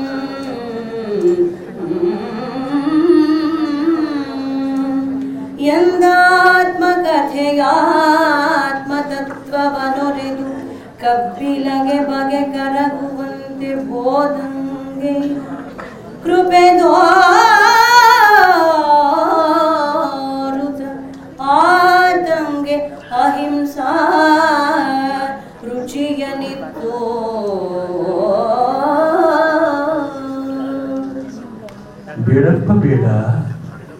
ಯಾಕಪ್ಪ ನೀನು ಕೊಲೆಗಳ ಸಾಲುಗಳನ್ನು ನೀನು ಮಾಡ್ತಾ ಇದೆಯಾ? ನಲಿಯುತ್ತಿರೆ ಬಾಂಧನದ ಮಲೆಯ ಭುವನ ಕವನ, ಪ್ರತಿಯೊಂದು ಕೂಡ ತನ್ನ ಶ್ರುತಿಯಲ್ಲಿ ಆಡ್ತಾ ಇದೆ. ಹೌದಲ್ಲ? ಗಿಡ, ಮರ, ಬಳ್ಳಿ, ನದಿ, ಜೀವ ಜಗತ್ತು ಎಲ್ಲವೂ ಕೂಡ ತನ್ನ ಶ್ರುತಿಯಲ್ಲಿ ಬದುಕ್ತಾ ಇದೆ. ಯಾಕಪ್ಪ ನೀನು ಸುಖದ ಸಂಗೀತಕ್ಕೆ ವಿಷಾದದ ಶ್ರುತಿಯೊಡ್ಡಿ ಕೆಡಿಸಿದೆ? ನಾವು ಬಂದಿರೋದು ಒಂದಿಷ್ಟು ನಾದವನ್ನಗೊಳಿಸೋಕ್ಕೋಸ್ಕರ ಮನುಷ್ಯರು. ರವೀಂದ್ರನಾಥ್ ಟ್ಯಾಗೋರ್ ಅವರು ಗೀತಾಂಜಲಿ ಅದ್ಭುತವಾಗಿ ಬರೀತಾರೆ. ನಾನು ಯಾಕಾಗಿ ಬಂದಿದ್ದೀನಿ ಈ ಜಗತ್ತಿಗೆ ಅಂತ ಬರೀತಾರೆ. I have had my invitation to this world festival, that my life has been blessed. My eyes have seen, my ears have heard. It was my part of this festival to play upon my instrument. That was my turn I could. ಓ ಭಗವಂತನೇ, ಈ ಹುಟ್ಟಿದೆಯಲ್ಲ, ಈ ಜನ್ಮ ಇದೆಯಲ್ಲ, ಅದು ಭಗವಂತ ನನಗೆ ಕೊಟ್ಟಿರುವ ಅಕ್ಕರೆಯ ಆಮಂತ್ರಣ. ನಮ್ಮ ಪ್ರವೀಣ್, ನಮ್ಮ ಚಂದ್ರಗೌಡರು, ನಮ್ಮ ಇವರುವರೆಗೆ ಆಮಂತ್ರಣ ಕೊಟ್ಟಿದ್ದಾರಲ್ಲ, ಈ ಆಮಂತ್ರಣ, ಈ ಜನ್ಮ ಅನ್ನೋದು. ಅದಕ್ಕಾಗಿ ಭಗವಂತನೇ ನಿನಗೆ ಕೃತಜ್ಞತೆಗಳನ್ನು ಸಲ್ಲಿಸ್ತೇನೆ. ಯಾಕೆ? ಕಣ್ಣುಗಳು ತುಂಬಿದವು, ಕಿವಿಗಳು ಆಲಿಸಿದವು. It was my part of this festival to play upon my instrument. ನಿನ್ನ ಉತ್ಸವಕ್ಕೆ ನಾನು ನಾದವನ್ನು ಕೊಡಕ್ಕೆ ಬಂದಿದ್ದೇನೆ, ಸಂಗೀತವನ್ನು ನುಡಿಸಿ ನಾನು ತೆರಳುತ್ತೇನೆ, ಶ್ರುತಿಯಾಗಿ ತೆರಳುತ್ತೇನೆ. ನಾನು ಅಪಶ್ರುತಿಯನ್ನು ಮಾಡಲ್ಲ. ನಮ್ಮೆಲ್ಲರ ಬದುಕು ಕೂಡ ಅದಾಗಬೇಕಾಗಿದೆ, ನಮ್ಮ ವಾಣಿಯೂ ಕೂಡ ಅದೇ ಆಗಬೇಕಾಗಿದೆ. ಇದನ್ನೇ ಅಪ್ಪ ಬಸವಣ್ಣನವರು ನುಡಿದರೆ ಮುತ್ತಿನ ಹಾರ, ನುಡಿದರೆ ಮಾಣಿಕ್ಯದ ದೀಪ್ತಿ, ನುಡಿದರೆ ಸ್ಫಟಿಕದ ಸಲಾಖಿಯ ಶ್ರದ್ಧೆ. ಇದನ್ನೇ ಅಲ್ಲಮ, ಯಾವುದನ್ನು ತಿರಸ್ಕರಿಸ್ತೇನೆ, ಯಾವುದನ್ನು ಪುರಸ್ಕರಿಸ್ತೇನೆ, ನಿಶ್ಚಿಂತನವಾಗಿ ನಿರಾಮಯನವಾಗಿ ಜಗವ ಸುತ್ತಿದ ಜಂಗಮ. ಅಲ್ಲಮ ಹೇಳ್ತಾನೆ, ಮಾತೆಂಬುದು ಜ್ಯೋತಿರ್ಲಿಂಗ. ವಾಣಿ ವೀಣೆಯಾಗಿ ಬರಬೇಕು. ಯಾವಾಗ ವಾಣಿ ವೀಣೆಯಾಗ್ತದೋ ಜೀವನ ಸಂಗೀತವಾಗ್ತದೆ.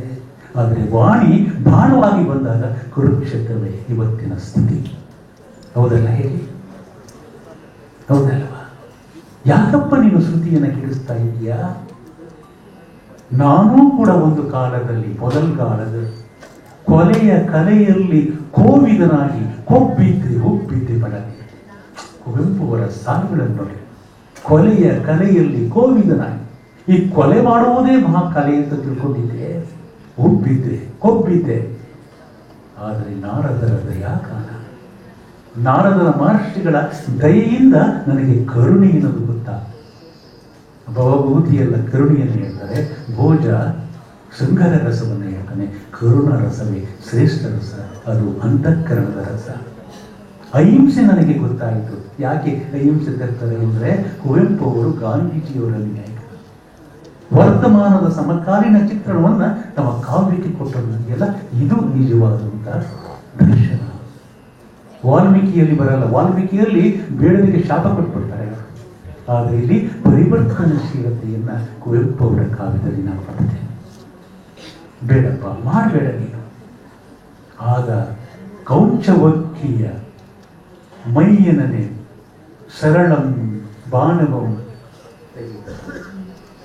ಕುಂಚವಕ್ಕಿಯ ಮೇನ ಬಾಣವಂ ಬಿಡಿಸಿ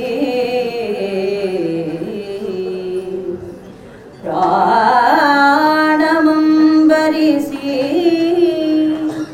ಸಂಜೀವ ಜೀವನದಿಂದೇ ತವಿಸಿ ಪೆಣ್ವಕ್ಕಿಯೊಡಲುರಿಯನ ವಾಲ್ಮೀಕಿ ತಮಸಿಗಿಂ ತನ್ನೆಲೆವನೆಗೆ ಮರಳು ಧ್ಯಾನದೊಳ್ ಮುಳುಗಿರಲ್.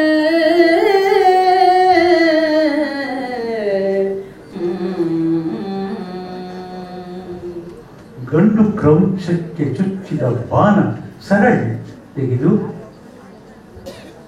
ಅವರು ಸ್ನಾನ ಮಾಡಕ್ಕೆ ಹೋದಂತಹ ಆ ಜಲ ಅಂದರೆ ಜೀವನವನ್ನು ತಂದು ಆ ಪಕ್ಷಿಗೆ ಸಂಪ್ರೋಕ್ಷಣೆಯನ್ನು ಮಾಡಿ ಆ ಬೆರಳನ್ನ ಈ ಪೆಣ್ವಕ್ಕಿಯ ಒಡಲುರಿ ಅಂದರೆ ಇದು ನೋವು ದುಃಖವನ್ನು ಅವರು ನಿವಾರಿಸಿ ಅವೆರಡನ್ನ ಆರಿಸ್ತಾರೆ. ಅಂದರೆ ನಾವು ಅರ್ಥ ಮಾಡ್ಕೋಬೇಕು, ಆಧುನಿಕ ಜಗತ್ತಿನಲ್ಲಿ ವಿಚ್ಛೇದನಗಳು ಜಾಸ್ತಿ ಆಗ್ತವೆ, ಸ್ಫೋಟ. ಆದರೆ ಕುವೆಂಪು 21ನೇ ಶತಮಾನಕ್ಕೆ ಕೊಟ್ಟದ್ದು ನೀವು ಕೂಡಿ ಬದುಕಿ ಅಂತ ಹೇಳಿದರು. ಕಾಲ ಆಗ್ತಾ ಇದೆ. ಈ ನೆಲೆಯಲ್ಲಿ ರಾಮಾಯಣ ದರ್ಶನಂ ನಿಜಕ್ಕೂ ಬದುಕಿನ ನಮ್ಮ ದೊಡ್ಡ ಕಾವ್ಯ. ಎಲ್ಲರನ್ನ ಕೂಡ ಅವರು ಸ್ಮರಿಸ್ಕೊಳ್ತಾರೆ. ಜಗತ್ತಿನ ಎಲ್ಲ ಕವಿಗಳ ಜೊತೆಗೆ, ಪಾಶ್ಚಿಮಾತ್ಯ ಕವಿಗಳ ಜೊತೆಗೆ ಅವರು ಸ್ಮರಿಸ್ಕೊಳ್ತಾರೆ. ಹೋಮರಿಗೆ, ವಜ್ರರಿಗೆ, ಡಾಂಟಿಮೆ, ಮಿಲ್ಟನಿಗೆ, ನರನಪ್ಪನಿಗೆ, ಪಂಪನಿಗೆ, ಋಷಿ ವ್ಯಾಸ, ಭಾಸ, ಭವಭೂತಿ, ಕಾಳಿದಾಸಾಧ್ಯನಿಗೆ, ಕಂಬ ಅರವಿಂದರಿಗೆ, ಫಿರ್ದೂಸಿಗೆ, ನನ್ನಯ್ಯನಿಗೆ, ಹಳಬರಿಗೆ, ಹೊಸಬರಿಗೆ, ಹಿರಿಯರಿಗೆ, ಕಿರಿಯರಿಗೆ, ಕಾಲದೇಶದ ನುಡಿಯ ಜಾತಿ ವಿಭೇದವನ್ನು ಲೆಕ್ಕಿಸಿದೆ ಜಗತ್ ಕಲಾಚಾರ್ಯರಿಗೆ. ಜ್ಯೋತಿ ಇರ್ಪೆಡೆಯಲ್ಲಿ ಭಗವದ್ ವಿಭೂತಿ ದರ್ಶಿಸಿದೆ. ಕೈ ಜೋಡಿಸುವೆ ನಾನು. ಲೋಕಗುರು ಕೃಪೆ ಇರಲಿ, ಲೋಕಗುರು ಕೃಪೆ ಬರಲಿ, ಲೋಕ ಹೃದಯದ ಆಶೀರ್ವಾದ ಇರಲಿ, ಮಣಿದಿರಲಿ, ಮುಡಿ ಮುಗಿದಿರಲಿ, ಕೈ ಮುಡುಪಾಗಿರಲು ಬಾಳ್. ಜಯಿಸುಗಿ ರಸತಪಸ್, ಚಿರದೊಳಗೆ ಚಿರಶಾಂತಿ, ದೊರಕೊಳಗೆ ಚಿರಶಾಂತಿ. ಸಿರಿ ಕನ್ನಡಂ ಗೆಲ್ಗೆ, ಸಿರಿ ಕನ್ನಡಂ ಗೆಲ್ಗೆ, ಸಿರಿ ಕನ್ನಡಂ ಗೆಲ್ಗೆ. ನಮಸ್ಕಾರ. ಕುವೆಂಪುರವರ ಶ್ರೀ ರಾಮಾಯಣ ದರ್ಶನಂ ನಾದಮಯ ಗಮಕ ವ್ಯಾಖ್ಯಾನದ ಮುಖೇನ ನಮ್ಮನ್ನು ಅನ್ನಮಯ ಕೋಶದಿಂದ ಭಾವಕೋಶಕ್ಕೆ ಕರೆದೊಯ್ದ ನಮ್ಮ ಸಂಪನ್ಮೂಲ ವ್ಯಕ್ತಿಗಳಿಗೆ ಅನಂತಾನಂತ ಧನ್ಯವಾದಗಳು. ಪ್ರಸ್ತುತ ಕಾರ್ಯಕ್ರಮದ ಸಂಪನ್ಮೂಲ ವ್ಯಕ್ತಿಗಳಾಗಿ ಆಗಮಿಸಿ ಅಚ್ಚುಕಟ್ಟಾದ ಶ್ರೀ ರಾಮಾಯಣ ದರ್ಶನಂ ಕವಿಕೃತ ಭಾಗದ ಗಮಕ ವ್ಯಾಖ್ಯಾನ ನೀಡಿದ ವಿದುಷಿ ಶ್ರೀಮತಿ ಶುಭಾ ರಾಘವೇಂದ್ರ ಅವರಿಗೆ ಗೌರವ ಸಮರ್ಪಣೆ. ಈ ಕಾರ್ಯಕ್ರಮವನ್ನು ನೆರವೇರಿಸಿಕೊಳ್ಳಬೇಕಾಗಿ ವೇದಿಕೆಯಲ್ಲಿನ ಗಣ್ಯರಿಗೆ ಕೋರಿಕೆ.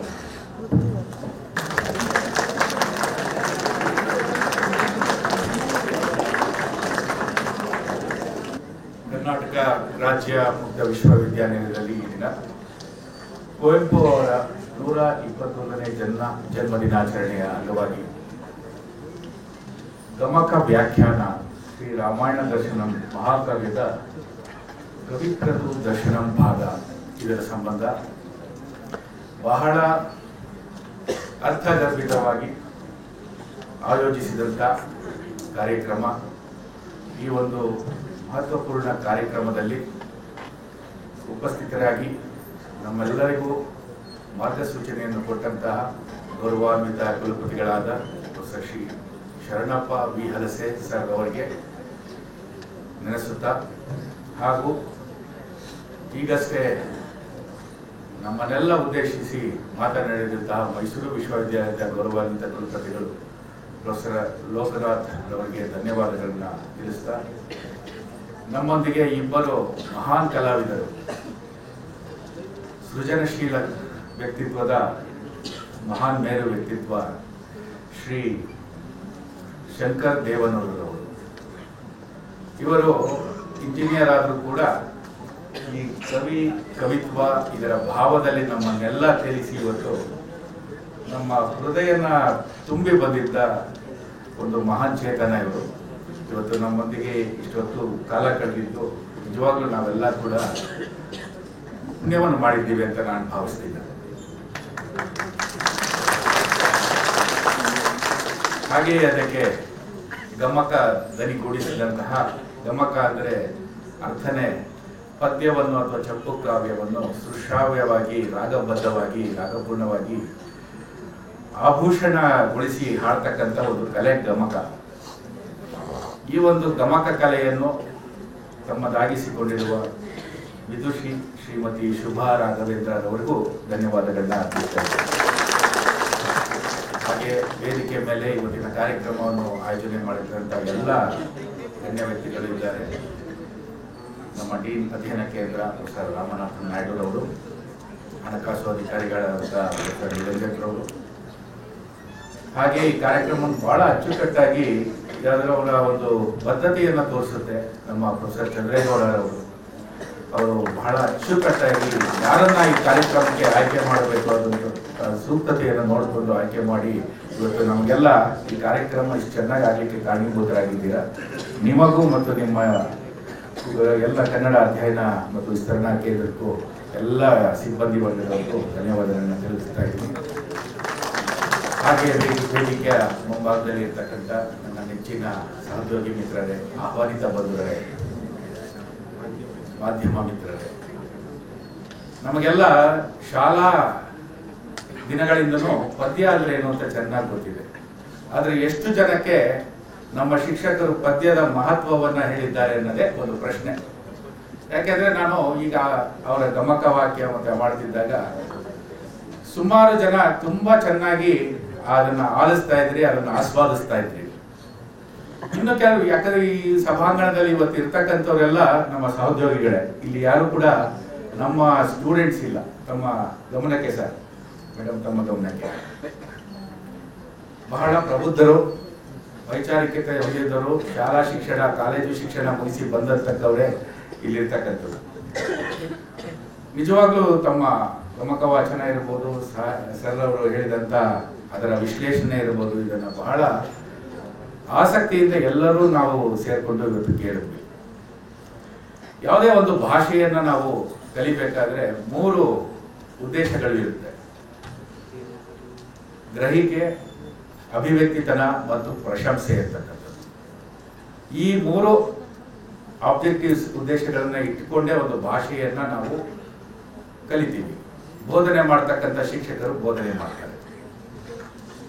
ಇದನ್ನು ಎಷ್ಟೋ ಜನಕ್ಕೆ ನಮ್ಮ ಶಿಕ್ಷಕರು ಅರ್ಥ ಮಾಡಿಸಿರಲ್ಲ. ಆದರೆ ಯಾರು ಆ ಪದ್ಯವನ್ನ ಬಹಳ ಚೆನ್ನಾಗಿ ಕಾವ್ಯಮಯವಾಗಿ ಅರ್ಥ ಮಾಡಿಸಿ ನಮ್ಮ ಭಾವನೆಗಳನ್ನ ಕೆಣಕಿ ನಮ್ಮ ಭಾವನೆಗಳನ್ನು ಧನಾತ್ಮಕದ ಕಡೆಗೆ ಕೊಂಡೊಯ್ದು ನಮ್ಮನ್ನು ಶುದ್ಧೀಕರಿಸೋ ಕೆಲಸ ಮಾಡಿರ್ತಾರಲ್ಲ ಶಿಕ್ಷಕರು, ಅವರು ನಿಜವಾಗ್ಲೂ ಆ ಪ್ರಶಂಸೆ ಅಂತಕ್ಕಂಥ ಉದ್ದೇಶವನ್ನ ಇಟ್ಟುಕೊಂಡು ನಮ್ಗೆ ಆ ಪದ್ಯವನ್ನ ಬೋಧಿಸಿರ್ತಾರೆ. ಗದ್ಯ ಪಾಠ ಮಾಡ್ತಕ್ಕಂಥದ್ದು ಯಾಕೆ ಅಂದ್ರೆ, ಗದ್ಯ ಅಂದ್ರೆ ಗೊತ್ತಲ್ಲ, ಪಾಠಗಳು, ಲೆಸನ್ಸ್. ಅದು ಯಾಕೆ ಮಾಡ್ತಾರೆ ಅಂದ್ರೆ ನಮ್ಮ ಕಾಂಪ್ರಿಹೆನ್ಷನ್, ಎಕ್ಸ್ಪ್ರೆಷನ್, ಗ್ರಹಿಕೆ ಮತ್ತು ಅಭಿವ್ಯಕ್ತಿತನನ್ನ ಹೆಚ್ಚಿಸ್ಲಿಕ್ಕೆ ಮಾಡ್ತಕ್ಕಂಥದ್ದು. ಯಾವುದೇ ಭಾಷೆಯನ್ನು ನಾವು ಪಾಠ ಮಾಡಿದಾಗಲೂ ಈ 3 ಉದ್ದೇಶಗಳು ಮಾತ್ರ ಇರ್ತದೆ.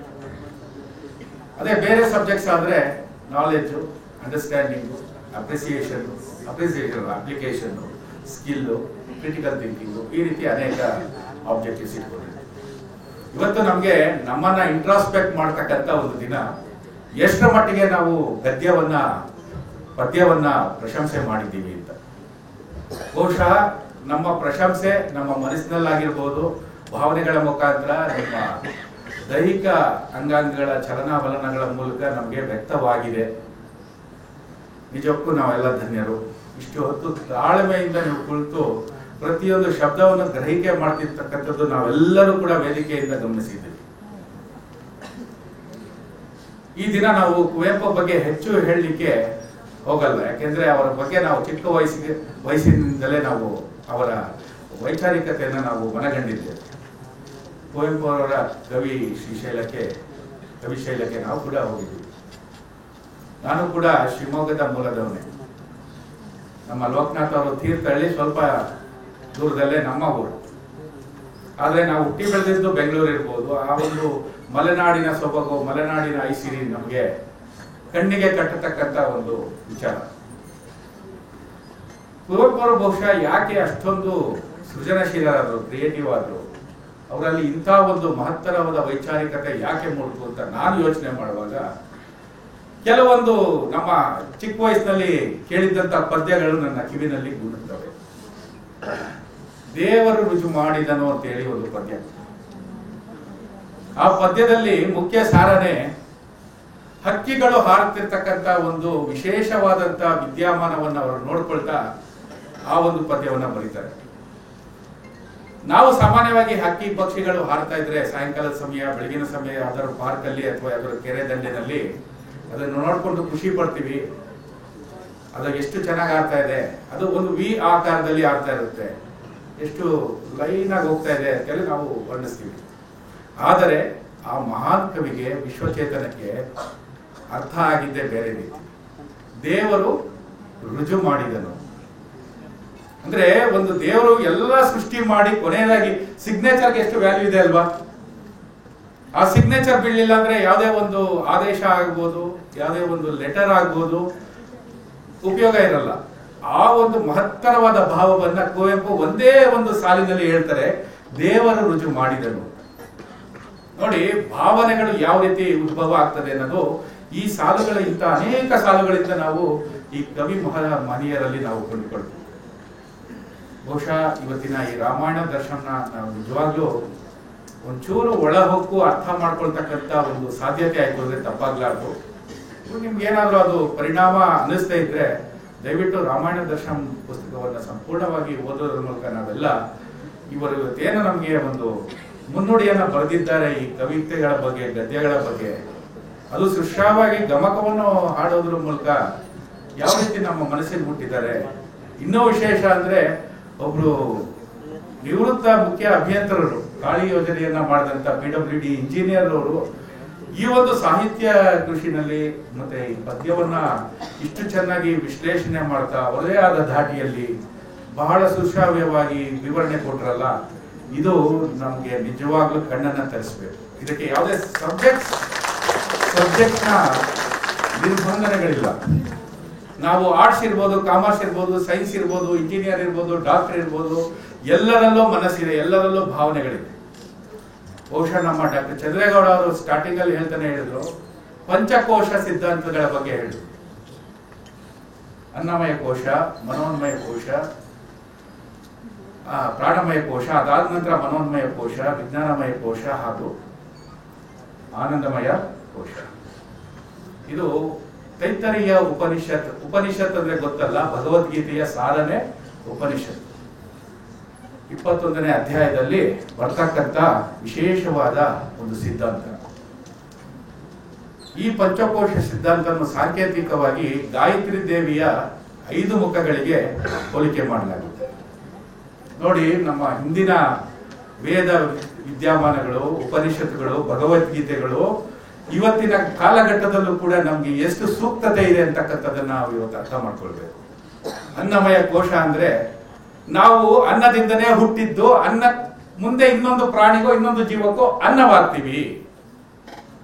ಈ ದೇಹ ಏನಿದೆ ನಶ್ವರ ಅಂತಕ್ಕಂಥದ್ದನ್ನ ಅನ್ನಮಯ ಕೋಶ ಸಿದ್ಧಾಂತದಲ್ಲಿ ಹೇಳಲಾಗುತ್ತೆ. ಸತ್ತ ಮೇಲೆ ಏನು ಬೂದಿ ಹಾಕ್ತಿವಿ, ಮಣ್ಣಲ್ಲಿ ಮಣ್ಣು ಹಾಕ್ತಿವಿ, ಯಾವುದೋ ಹುಳ ಹುಪ್ಪುಟೆ ಇನ್ನೊಂದು ಬೆಳೆ ಅಥವಾ ಗಿಡ ಮರಕ್ಕೆ ಆಶ್ರಯ ಹಾಕ್ತಿವಿ, ಗೊಬ್ಬರ ಹಾಕ್ತಿವಿ. ಅದಾದ ನಂತರ ಇನ್ನೊಂದು ಶೀಟ್ ಆಫ್ ಬಾಡಿ, ಅದನ್ನ ಒಂದು ಕೋಶ ಅಂತ ಕರಿತೀವಿ. ಈ ರೇಷ್ಮೆ ಹುಳುವಿನ ಕೋಶಗಳಿಗೆ ಒಂದರ ಮೇಲೆ ಒಂದು ಪದರಗಳಿವೆಲ್ಲ. 2ನೇ ಪದರ ಬಂದು ಪ್ರಾಣಮಯ ಕೋಶ. ಬರೀ ದೇಹ ಇದ್ರೆ ಸಾಲದು, ಪ್ರಾಣ ಇರಬೇಕು, ಉಸಿರಾಟ ಇರಬೇಕು, ಇಲ್ಲಾಂದ್ರೆ ಏನ್ ಪ್ರಯೋಜನ. ಅದಾದ ನಂತರ ಮನೋನ್ಮಯ ಕೋಶ, ಮನಸ್ಸಿರ್ಬೇಕು, ವಿಚಾರಗಳು ಇರಬೇಕು. ಬರೀ ದೇಹ ಪ್ರಾಣ ಇದ್ರೆ ಮಾತ್ರ ಸಾಲದು ಅಂತಕ್ಕಂಥ ಅದ್ಭುತ ಸಿದ್ಧಾಂತ. ಇಷ್ಟು ರಾಮಾಯಣ ದರ್ಶನದಲ್ಲಿ ಇಷ್ಟೊತ್ತು ನಾವು ಕೇಳಿಸ್ಕೊಳ್ತಾ ಇದ್ದಂತ ಒಂದು ಸಾರಾಂಶ ಇಲ್ಲೇ ಬರ್ತಾ ಇದೆ. ಅದಾದ ನಂತರ ವಿಜ್ಞಾನಮಯ ಕೋಶ, ನಮ್ಮ ಜ್ಞಾನವನ್ನು ಒಂದು ಸ್ಪೆಷಲೈಸ್ ಚಾನೆಲ್ ಆಗಿ ಮಾಡಿಕೊಂಡು ಅದರಲ್ಲಿ ನಾವು ಅಧ್ಯಯನ ಮಾಡಿ ಜೀವಿಸ್ತಾ ಇದ್ದೀವಲ್ಲ. ಈಗ ಒಬ್ಬೊಬ್ರು ಒಂದೊಂದರಲ್ಲಿ ವಿಶೇಷತೆ ಇದೆ, ಜ್ಞಾನ ಇದೆ. ಆ ವಿಜ್ಞಾನ, ವಿಶೇಷವಾದ ಜ್ಞಾನ ನಮ್ಮಲ್ಲೆಲ್ಲ ಇದೆ, ಜ್ಞಾನಮಯ ಕೋಶ. ಈಗ ಬರ್ತಕ್ಕಂಥದ್ದೇ ಕಟ್ಟ ಕಡೆಯದ್ದು. ಬಹುಶಃ ಅದು ಅಚೀವ್ ಮಾಡ್ಲಿಕ್ಕೆ, ಆ ಕೋಶವನ್ನು ಅರ್ಥ ಮಾಡ್ಲಿಕ್ಕೆ, ಮನೋಜ್ಞವಾಗಿ ನಾವು ಅರ್ಥೈಸ್ಕೊಳ್ಳಿಕ್ಕೆ ಬಹಳ ಕಷ್ಟ ಇರತಕ್ಕಂಥ ಕೋಶ. ಎಷ್ಟೋ ಜನ ನಾವು ಇನ್ನೂ ಕೂಡ ಅದನ್ನು ಸಂಪೂರ್ಣವಾಗಿ ಅನುಭವಿಸಿಲ್ಲ, ಆಸ್ವಾದಿಸಿಲ್ಲ. ಅದೇ ಆನಂದಮಯ ಕೋಶ. ಅದು ಸಾಧ್ಯವಾಗಬೇಕಂದ್ರೆ ಈ ರೀತಿಯ ಕವಿತ್ವ, ಕವಿ, ಈ ಭಾವಗಳಿಂದ ಮಾತ್ರ ಸಾಧ್ಯವಾಗುತ್ತೆ. ಇದನ್ನ ನಾವು ಸಂಪೂರ್ಣ ಅದರ ರಸಗ್ರಾಹಿಯನ್ನು ನಾವು ಮಾಡಿದಾಗ ನಮ್ಮ ಮನಸ್ಸಿನಲ್ಲಿ ಬರ್ತಕ್ಕಂಥ ಆ ಮುದ, ಸಂತೋಷ, ನಮ್ಮ ವರ್ತನೆಗಳಲ್ಲಿ ಆಗ್ತಕ್ಕಂಥ ಬದಲಾವಣೆಗಳು, ಇವೆಲ್ಲವೂ ಕೂಡ ಆ ಆನಂದಮಯ ಕೋಶದ ದಿಕ್ಕಿನೆಡೆಗೆ ನಮ್ಮನ್ನ ಕರ್ಕೊಂಡು ಹೋಗ್ತಕ್ಕಂಥ ಕೆಲಸ ಮಾಡುತ್ತೆ. ಸಂತೋಷ ಬೇರೆ, ಸಂತೋಷ ಕ್ಷಣಿಕ. ಯಾವುದೋ ಒಂದು ಮೆಟೀರಿಯಲಿಸ್ಟಿಕ್ ಕಂಫರ್ಟ್ ಸಿಕ್ತು ನಮ್ಗೆ ಅಂದ್ರೆ ಸಂತೋಷ ಆಗುತ್ತೆ, ಆದ್ರೆ ಹೆಚ್ಚು ಉಳಿಯಲ್ಲ. ಖುಷಿ, ಸಂತೋಷ ಅಂತ ಬಳಸ್ತಕ್ಕಂಥ ಪದಗಳು ಹೆಚ್ಚು ಉಳಿಯಲ್ಲ. ಆದರೆ ಆನಂದ ಅಂದ್ರೆ ಇಟ್ ಈಸ್ ಎಟರ್ನಲ್ ಬ್ಲಿಸ್ ಅಂತ ಕರಿತೀವಿ. ಆನಂದ, ಆ ಕೋಶವನ್ನು ಬಹುಶಃ ನಾವು ಪ್ರವೇಶ ಮಾಡ್ಬೇಕಂದ್ರೆ ಈ ರೀತಿಯ ವಿಚಾರಗಳನ್ನ, ಈ ರೀತಿಯ ವೈಚಾರಿಕತೆ ಇರ್ತಕ್ಕಂಥವರ ಮಾತುಗಳನ್ನ ನಾವು ಅರ್ಥ ಮಾಡ್ಕೊಳ್ಬೇಕು, ಅದನ್ನ ಗ್ರಹಿಸಬೇಕು, ಅನುಭವಿಸಬೇಕು. ಬಹುಶಃ ಇವತ್ತು ಆನಂದಮಯ ಕೋಶದ ಕಡೆಗೆ ನಮ್ಮನ್ನ ತಲುಪಿಸ್ಲಿಕ್ಕೆ ಒಂದು ಮಾರ್ಗ ತೋರಿಸಿದ್ದೀರಾ ನೀವಿಬ್ರು ಅಂತ ಹೇಳಿದ್ರೆ ತಪ್ಪಾಗಲಾರದು.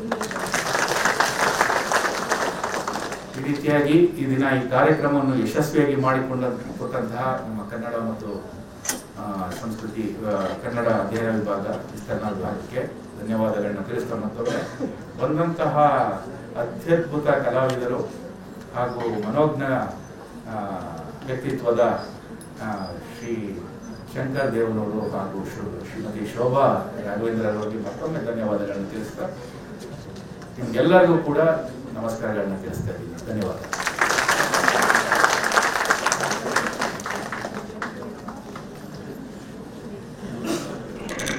ವಿದ್ಯಾರ್ಥಿಗಳು ಭತ್ತ ಬೆಳೆಯುವ ಗದ್ದೆಗಳಾಗಬೇಕೇ ಹೊರತು ಭತ್ತ ತುಂಬುವ ಗೋಣಿಚೀಲಗಳಾಗಬಾರದು ಎಂಬ ಕವಿವಾಣಿಯ ಆಶಯವನ್ನು ತಮ್ಮ ಅಧ್ಯಕ್ಷೀಯ ಭಾಷಣದಲ್ಲಿ ಸಾರಾಂಶೀಕರಿಸಿದ ಸನ್ಮಾನ್ಯ ಕುಲಸಚಿವರಾದ ಪ್ರೊಫೆಸರ್ ಪ್ರವೀಣ್ ಸರ್ ಅವರಿಗೆ ಧನ್ಯವಾದಗಳು.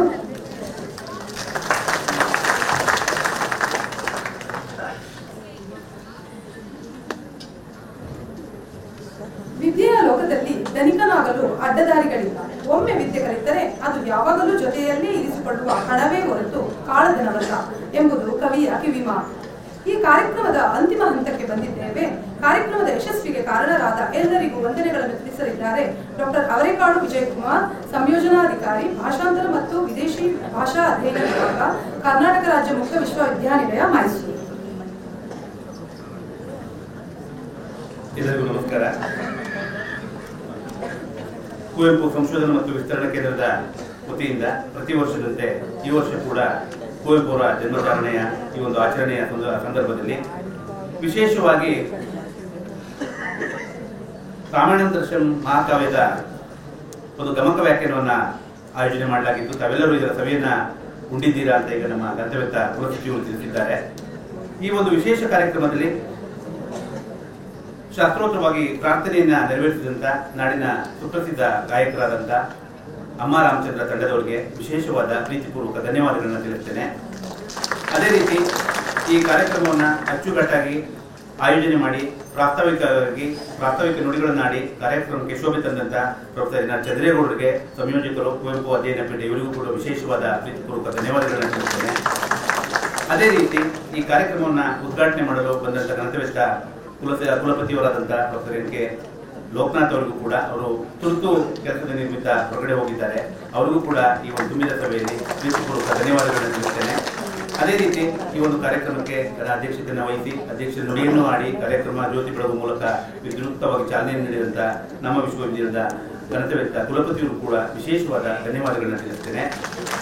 ಅದೇ ರೀತಿ ವಿಶೇಷವಾಗಿ ಈ ಒಂದು ಕಾರ್ಯಕ್ರಮಕ್ಕೆ ಗಮಕ ವ್ಯಾಖ್ಯಾನದ ಮೂಲಕ ನಾಡಿನ ಹೆಸರಾದ ಸಂಸ್ಕೃತಿ ಚಿಂತಕರು, ವಿಶ್ರಾಂತ ಮುಖ್ಯ ಅಭಿಯಂತರರಾದ ಶ್ರೀಯುತ ಶಂಕರ್ ದೇವನೂರು ಕೂಡ ಅವರು ಬಂದು ಈ ಕಾರ್ಯಕ್ರಮವನ್ನು ಯಶಸ್ವಿಗೊಳಿಸಿದ್ದಾರೆ. ಹಾಗೂ ಅವರ ಜೊತೆ ಶ್ರೀಮತಿ ಶಂಕರ್ ದೇವನೂರು ಅವರು ಈ ಕಾರ್ಯಕ್ರಮದಲ್ಲಿ ಆಗಮಿಸಿದ್ದಾರೆ. ಅವರಿಗೂ ಕೂಡ ತಮ್ಮೆಲ್ಲರ ಪರವಾಗಿ ಪ್ರೀತಿಪೂರ್ವಕ ಧನ್ಯವಾದಗಳನ್ನು ತಿಳಿಸುತ್ತೇನೆ. ಅದೇ ರೀತಿ ಖ್ಯಾತ ಸುಪ್ರಸಿದ್ಧ ಗಮಕಿಗಳಾದಂಥ ಶ್ರೀಮತಿ ಶೋಭಾ ರಾಘವೇಂದ್ರ ಅವರು ಕೂಡ ಈ ಕಾರ್ಯಕ್ರಮದ ಯಶಸ್ವಿಗೆ ಬಾಧ್ಯರಾಗಿದ್ದಾರೆ. ಅವ್ರಿಗೂ ಕೂಡ ತಮ್ಮೆಲ್ಲರಿಗೂ ನಿಮ್ಮೆಲ್ಲರ ಪರವಾಗಿ ಅವರಿಗೆ ವಿಶೇಷವಾದ ಧನ್ಯವಾದಗಳನ್ನು ತಿಳಿಸುತ್ತೇನೆ. ಅದೇ ರೀತಿ ಘನತ್ವಿತ ಕುಲಸಚಿವರು ಈ ಕಾರ್ಯಕ್ರಮದಲ್ಲಿ ಅವರ ನುಡಿಯನ್ನು ಆಡಿದ್ದಾರೆ. ಅವರು ತುಂಬಾ ಈ ಕಾರ್ಯಕ್ರಮವನ್ನು ಮೆಚ್ಚಿಕೊಂಡಿದ್ದಾರೆ. ಅವ್ರಿಗೂ ಕೂಡ ತಮ್ಮ ಸಂದರ್ಭದಲ್ಲಿ ಬಂದು ಇಷ್ಟೊಂದು ಮಂದಿ ಸಾಕಷ್ಟಿದ್ದಾರೆ. ಸನ್ಮಾನ್ಯ ಶ್ರೀಯುತ ಕುಲಸಚಿವರಾದ doctor K B Praveen sir ಅವರು ಕೂಡ ವಿಶೇಷವಾದ ಧನ್ಯವಾದಗಳನ್ನು ತಿಳಿಸ್ತೇನೆ. ಅದೇ ರೀತಿ ಅನ್ಯ ಕಾರ್ಯನಿಮಿತ್ತ ನಮ್ಮ ಡೀನ್ ಶೈಕ್ಷಣಿಕ ಪ್ರೊಫೆಸರ್ ಲಕ್ಷ್ಮೀ ಮೇಡಮ್ ಅವರು ಕಾರ್ಯಕ್ರಮದಲ್ಲಿ ಬರದಾಗಿಲ್ಲ, ಅವರನ್ನ ಶುಭಾಶಯವನ್ನು ತಿಳಿಸಿದ್ದಾರೆ. ಅವರಿಗೂ ಕೂಡ ಅವರ ಅನುಪಸ್ಥಿತಿಯಲ್ಲಿ ವಿಶೇಷವಾದ ಧನ್ಯವಾದಗಳನ್ನು ತಿಳಿಸ್ತೇನೆ. ಅದೇ ರೀತಿ ಪ್ರೊಫೆಸರ್ ಎಚ್ ವಿಶ್ವನಾಥ್ ಅವರು ಕುಲಸಚಿವರು ಪರೀಕ್ಷಾಂಗ, ಅವರು ಕೂಡ ತುರ್ತು ಕಾರ್ಯಕ್ರಮದ ನಿಮಿತ್ತ ಹೊರಹೋಗಿದ್ದಾರೆ. ಅವರಿಗೊಂದು ಮೀಟಿಂಗ್ ಇದೆ ಅಂತ ತಿಳಿಸಿದ್ದಾರೆ. ಅವರಿಗೂ ಕೂಡ ಸ್ವಾಗತವನ್ನು ಹಾಕುವ ಜೊತೆಗೆ ಧನ್ಯವಾದಗಳನ್ನು ತಿಳಿಸಿದ್ದಾರೆ. ಜೊತೆಗೆ ನಮ್ಮ ಈ ಒಂದು ಕಾರ್ಯಕ್ರಮದಲ್ಲಿ ಭಾಗಿಯಾಗಿ ಇಷ್ಟೊತ್ತರೆಗೂ ಸಹಕರಿಸಿದಂತ ಪ್ರೊಫೆಸರ್ ಎಸ್ ನಿರಂಜನ್ ರಾಜ್ ಅವರು, ಹಣಕಾಸು ಅಧಿಕಾರಿಗಳು, ಅವರಿಗೂ ಪ್ರೊಫೆಸರ್ ಎನ್ ರಾಮನಾಥ ನಾಯ್ಡು ಅವರಿಗೂ ವಿಶೇಷವಾದ ಧನ್ಯವಾದಗಳನ್ನು ತಿಳಿಸುತ್ತೇನೆ. ಅದೇ ರೀತಿ ಈ ಒಂದು ಕಾರ್ಯಕ್ರಮಕ್ಕೆ ಆಗಮಿಸಿ ಕಾರ್ಯಕ್ರಮವನ್ನು ನಾಡಿನಾದ್ಯಂತ ಬಿತ್ತರಗೊಳಿಸೋಕೆ ಸಹಕಾರ ನೀಡಿದಂಥ ಮಾಧ್ಯಮ ಪ್ರತಿನಿಧಿಗಳು, ಅವರೆಲ್ಲರೂ ಕೂಡ ವಿಶೇಷವಾದ ಧನ್ಯವಾದಗಳು. ಅದೇ ರೀತಿ ಈ ಕಾರ್ಯಕ್ರಮಕ್ಕೆ ಪ್ರತ್ಯಕ್ಷವಾಗಿ ಪರೋಕ್ಷವಾಗಿ ಸಹಕರಿಸಿದಂಥ ಕುಲಪತಿಯವರ ಆಪ್ತ ಶಾಖೆಯ ಸಿಬ್ಬಂದಿ ವರ್ಗದವರು, ಕುಲಸಚಿವರ ಆಪ್ತ ಶಾಖೆಯ ಸಿಬ್ಬಂದಿ ವರ್ಗದವರು, ಇಂಜಿನಿಯರಿಂಗ್ ವಿಭಾಗದವರು, ಮೇಲಾಗಿ ಕನ್ನಡ ಅಧ್ಯಯನ ವಿಭಾಗ, ಕುವೆಂಪು ಅಧ್ಯಯನ ಪೀಠ, ಭಾಷಾಂತರ ಅಧ್ಯಯನ ವಿಭಾಗ, ಈ ಎಲ್ಲ ಸಮಸ್ತ ಅಧ್ಯಯನ ವಿಭಾಗದ ನೌಕರರಿಗೂ ಹಾಗೂ ಅಧ್ಯಾಪಕರು, ಅಧ್ಯಾಪಕೇತರರಿಗೂ, ಜೊತೆಗೆ ಈ ಒಂದು ವಿಶೇಷ ಕಾರ್ಯಕ್ರಮಕ್ಕೆ ಹಲವಾರು ಗಣ್ಯರು, ವಿಶೇಷ ಆಹ್ವಾನಿತರು ಆಗಮಿಸಿದ್ದಾರೆ. ಅದರಲ್ಲಿ ನಾನೀಗ ಮೊದಲೇ ಹೇಳಿದೆ, ಸನ್ಮಾನ್ಯ ಶ್ರೀಯುತ ಶಂಕರ್ ದೇವನೂರವರ ಶ್ರೀಮತಿಯವರು ಬಂದಿದ್ದಾರೆ. ಅದೇ ರೀತಿ ಶ್ರೀಮತಿ ಶೋಭಾ ರಾಘವೇಂದ್ರ ಅವರ ಪತಿಯವರು ಕೂಡ ಇಲ್ಲಿ ಆಗಮಿಸಿದ್ದಾರೆ. ಅವರಿಗೂ ಕೂಡ ವಿಶೇಷವಾಗಿ ಧನ್ಯವಾದ ಮಾಡ್ತಿದ್ದೀನಿ. ಅವರ ಬಿಡುವಿಲ್ಲದ ಸಮಯದಲ್ಲೂ ಕೂಡ ಅವರಿಗೆ ಬಂದು ಕುಟುಂಬ ಸಮೇತ ಈ ಕಾರ್ಯಕ್ರಮದ ಯಶಸ್ವಿಗೆ ಸಹಕರಿಸಿದ್ದಾರೆ. ಅದೇ ರೀತಿ ಎಲ್ಲ ಅಧ್ಯಾಪಕ ವರ್ಗದವರಿಗೂ, ಅಧ್ಯಾಪಕೇತರ ನೌಕರರಿಗೂ, ಸಹಕರಿಸಿದಂಥ ಎಲ್ಲ ನಮ್ಮ ನೌಕರ ಬಂಧುಗಳಿಗೂ ವಿಶೇಷವಾದ ಶುಭಾಶಯಗಳನ್ನು ತಿಳಿಸುತ್ತೇವೆ. ನಮಸ್ಕಾರ.